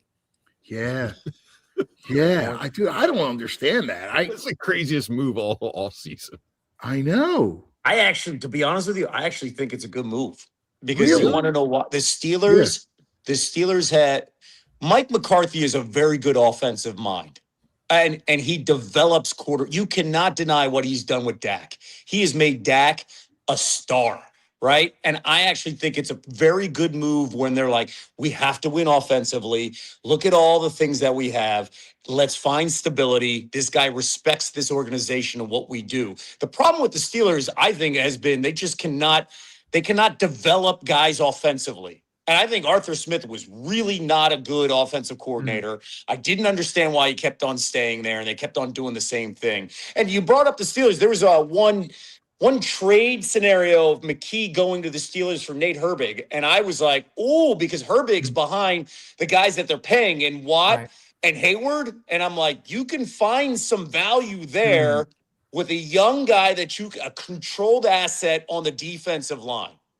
And I was like, that is a fascinating scenario if they can't, because again, where's the money? We're also at a point where we're making up money on how they can get Crosby. Just because we have this blind faith that Howie can do it, but they can't do all this restructuring that they've done in the past because they've done so much kicking the can down the curb. And now payment is near here over the next 2 to 3 years, especially with that defensive front that you've got to pay. So yes, there are some ways Cap's going up, but you're right. Like, it's a huge contract, and you'd have to choose, right? Like, let's talk AJ, because there's a narrative now that, well, AJ wants to be an Eagle, or, the Eagles want AJ. Well, of course Howie wants AJ. Like, nobody's going to say, even if you were thinking about moving him, you're not going to say, I want to move him. Like, you want to go, I want AJ to be here.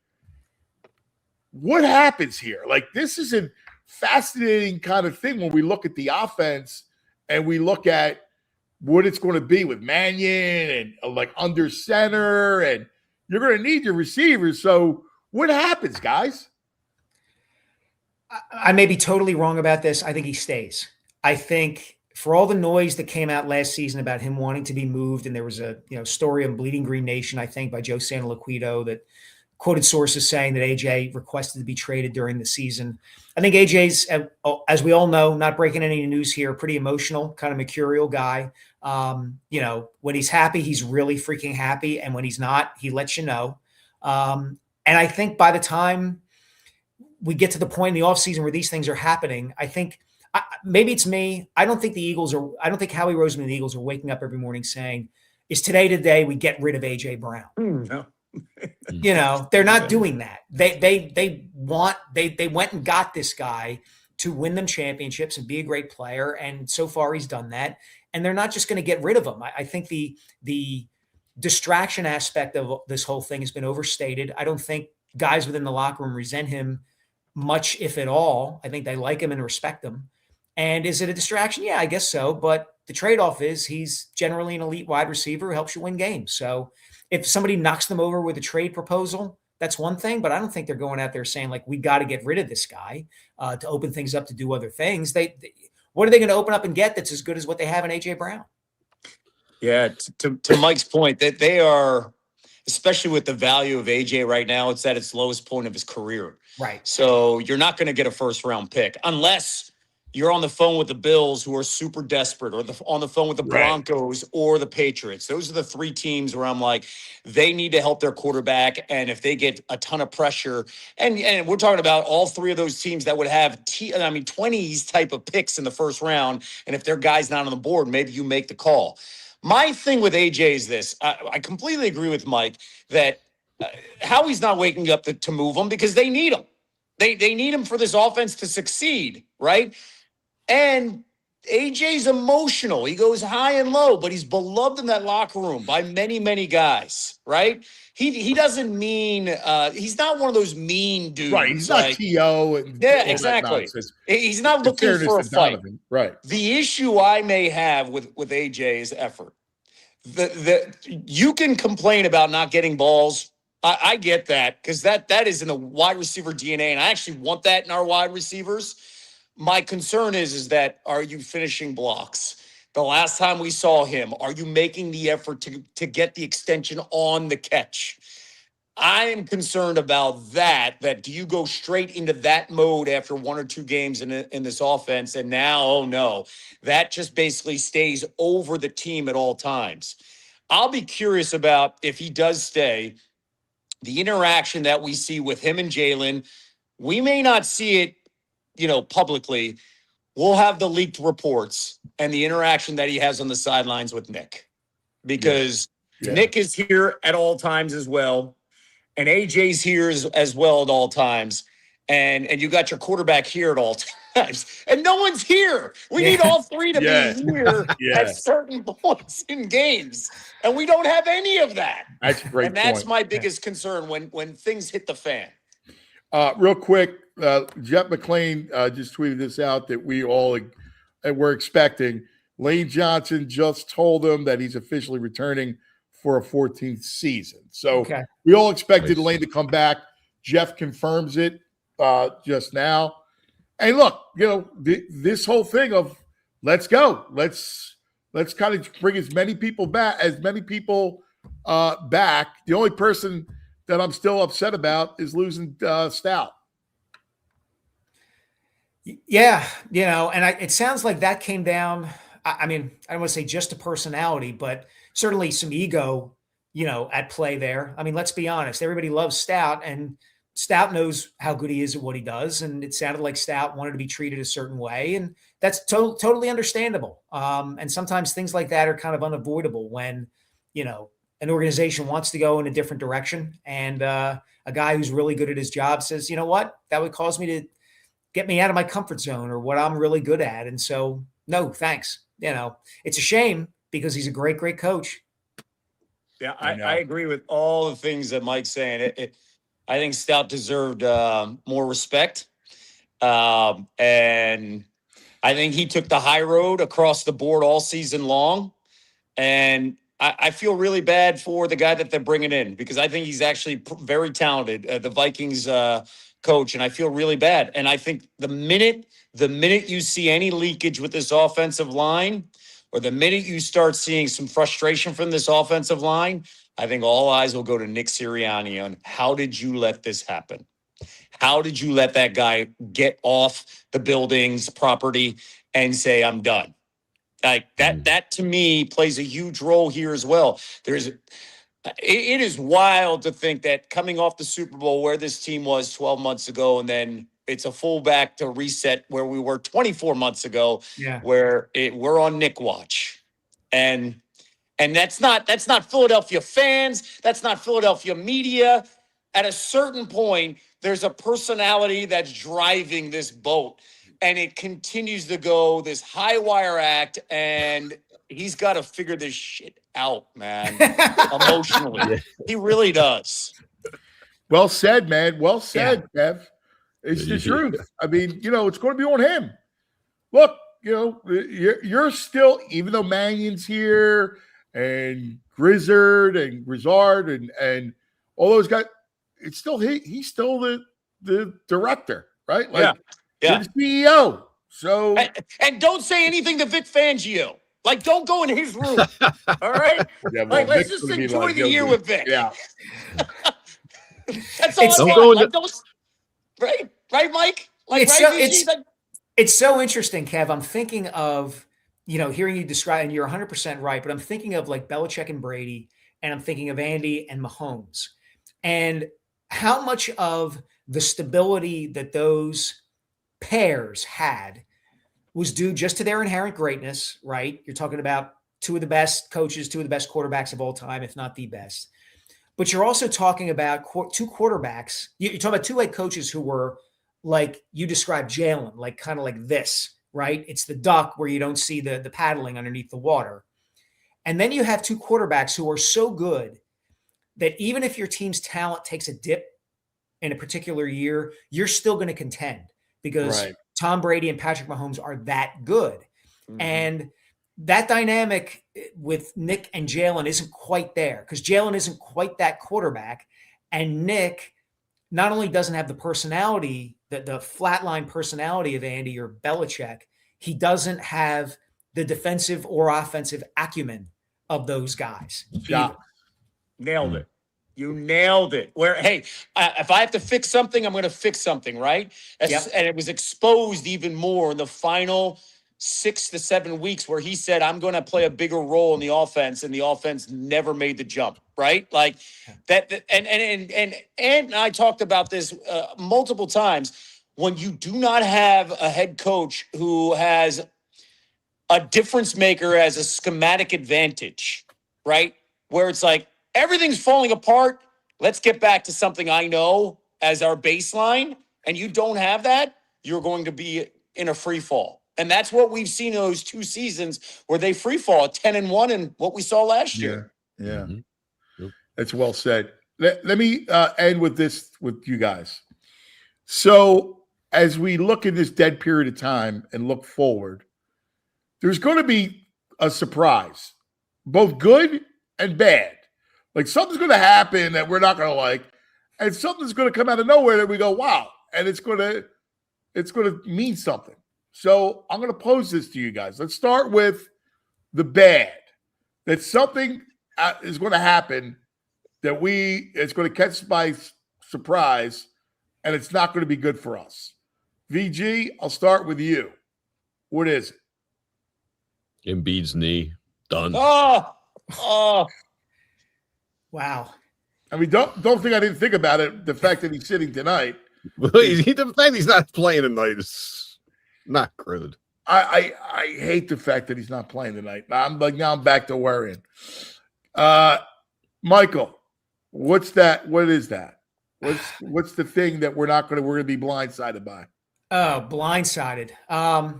Or not expect something negative that, you know. Yeah, I think I don't think Aaron Nola is going to quite be what he once was. You know, and I know that's not a huge leap given that he suffered the injury and didn't pitch well last year, but they need him. Yeah, they need him to be good. And I'm skeptical. I love him as a person. You know, I admire him as a pitcher for how long he has done it. And, you know, another guy who like probably doesn't get the credit he deserves for being good in some big spots for the Phillies over the years. But I'm kind of worried on his behalf that we've seen the very, very best of him and that, you know, it's going to be hard for him to get guys out now if his precision is just a little bit off. Yeah. You know, he can't be a gas can, man. Right. You can't have two of them in a rotation. Yeah. Taiwan's still on the rotation. Kev, what is that bad thing that we're not going to see come that's going to hit us? I actually, it's been a theme, and with you guys picking, you know, the Sixers and Phillies, I'm going to go with the Eagles. It's a theme that I think all of us and this fan base believe that Howie Roseman's going to pull some rabbit out of his hat, no matter what, because he's that good. And I actually think Howie will play it close and will not make a big splash on the day of the draft. And I think a lot of people are going to be like, what? I don't understand. Like, how come you couldn't pick up 3 wide receivers and you know, Max Crosby? And I think people are going to be pretty upset. And I think there's a bigger picture to this where Howie has to do a reset. He really does. The reality is he has to add depth. He has to have young guys on rookie contracts, and he has to make sure that he gets – you think about all the holes. They've got to get a tight end. They've got to get a safety. They've got to get a number 2 cornerback, and they got to still find a pass rusher, and you've got to have all that depth on the offensive line. And I think a lot of people are going to be shocked that, oh, my God, Howie didn't get a big fish here, and he didn't make a major move. And he may not be able to because of the situation where the cap is. All right. Now the good thing that we don't see coming. VG, what is it? Oh, I see it, man. Adolis Garcia, 38 home runs. Oh, wow. Yeah. Dude, I think Garcia has a big year. I do. I do.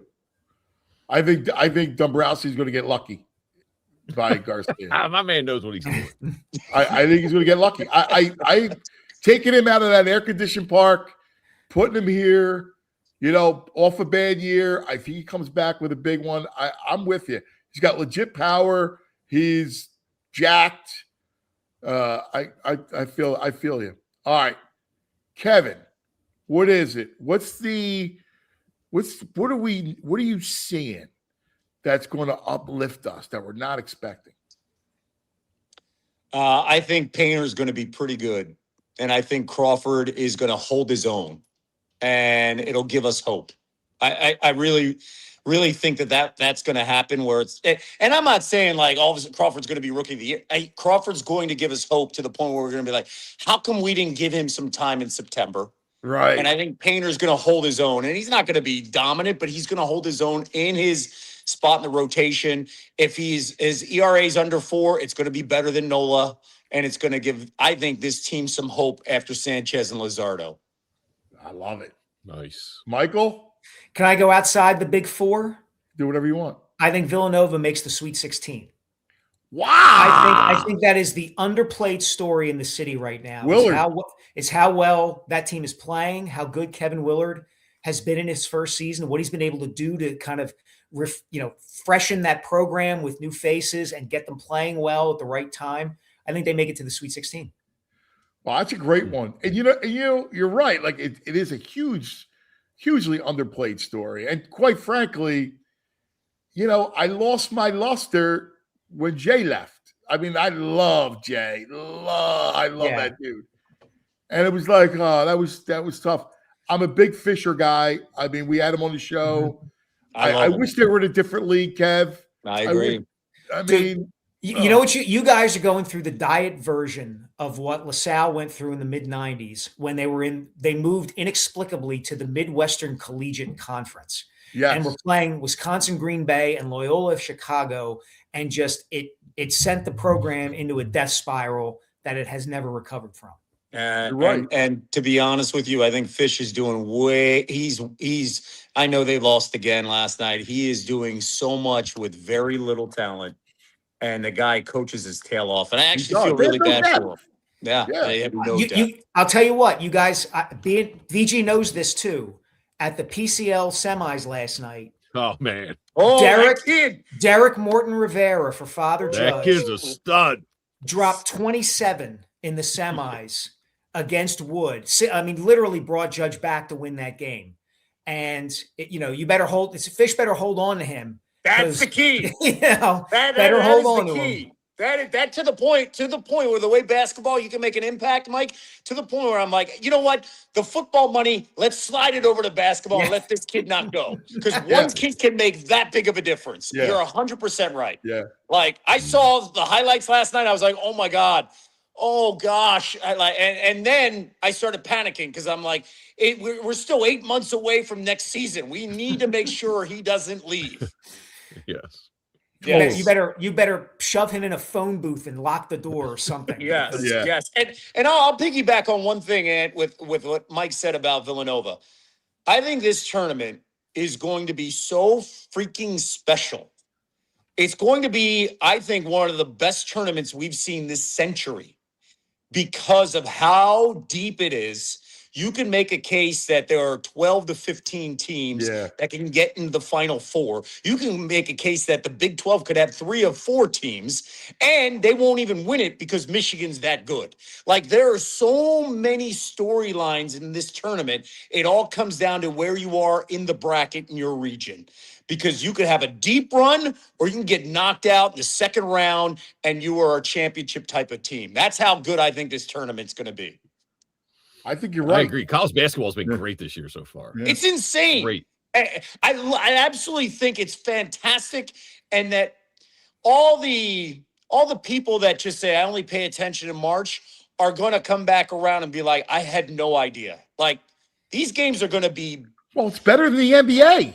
It is. That's the thing. Except one kid. Yes, one kid who has NBA, who could be the number 1 pick in the NBA draft, who's playing like an NBA player right now. And that is, of course, Peterson, who's on load management in the college game, even though he's getting millions of dollars. Yeah. So, but that's the exception, right? Like nobody argues that college basketball is a higher quality of basketball than the NBA. All they're saying is you can see the effort every single night. That's all this is about. Yeah. It's the truth. I got one little sneaky thing to throw by you, especially you, Kev. Penn State's going to be sneaky this year. Really? Yeah. You want to? We're talking football, right? Of course. Yeah. And we all. Well, I'm just making sure. And you want to know why? I think why you're saying is there's stability.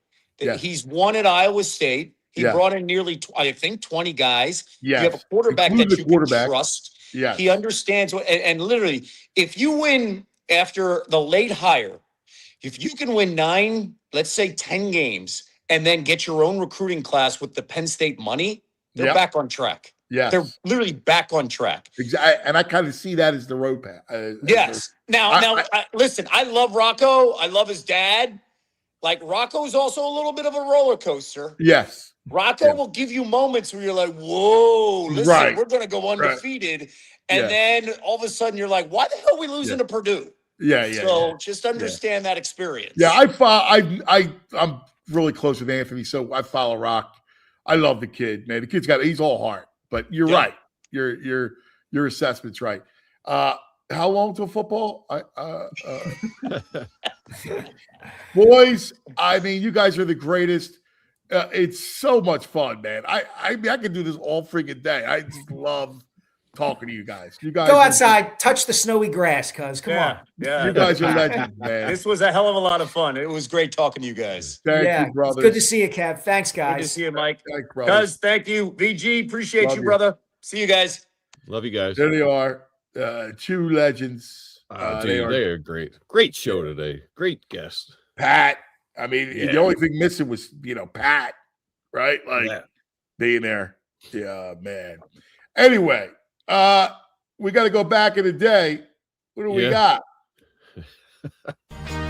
We're going back.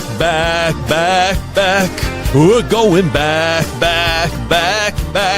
We're going back in the day with True Mark. Oh, yeah. We're going way back. 148 years ago. What? Today. 1878, February 19th. This is near and dear to my heart. Thomas Edison gets the patent for the first phonograph. There'd be no records in music if not for this day 148 years ago, and my world would be miserable without the phonographs in existence. So, oh, my thanks, God. Thomas Edison. Thank you, Tommy. Nice work. Thomas Edison. Look at that. Yeah. Incredible. AccuVini has the latest model. All right. It just came out hot off the presses. Southeastern Pennsylvania, Philadelphia, 20 inches. No, shut up.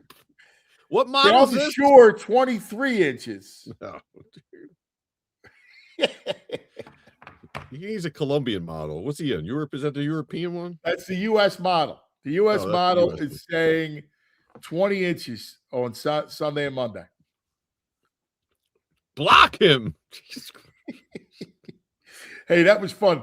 Jules, great job, Jules. Great job, Jules. That was a lot of fun. Everybody, chat. Love you, chat. Have a great day, chat. Thanks, that was everyone. fun, man. We'll come back tomorrow and do it again. Let's do it. Friday. Let's go. Thanks for hanging. See you then. We all silly like the mayor.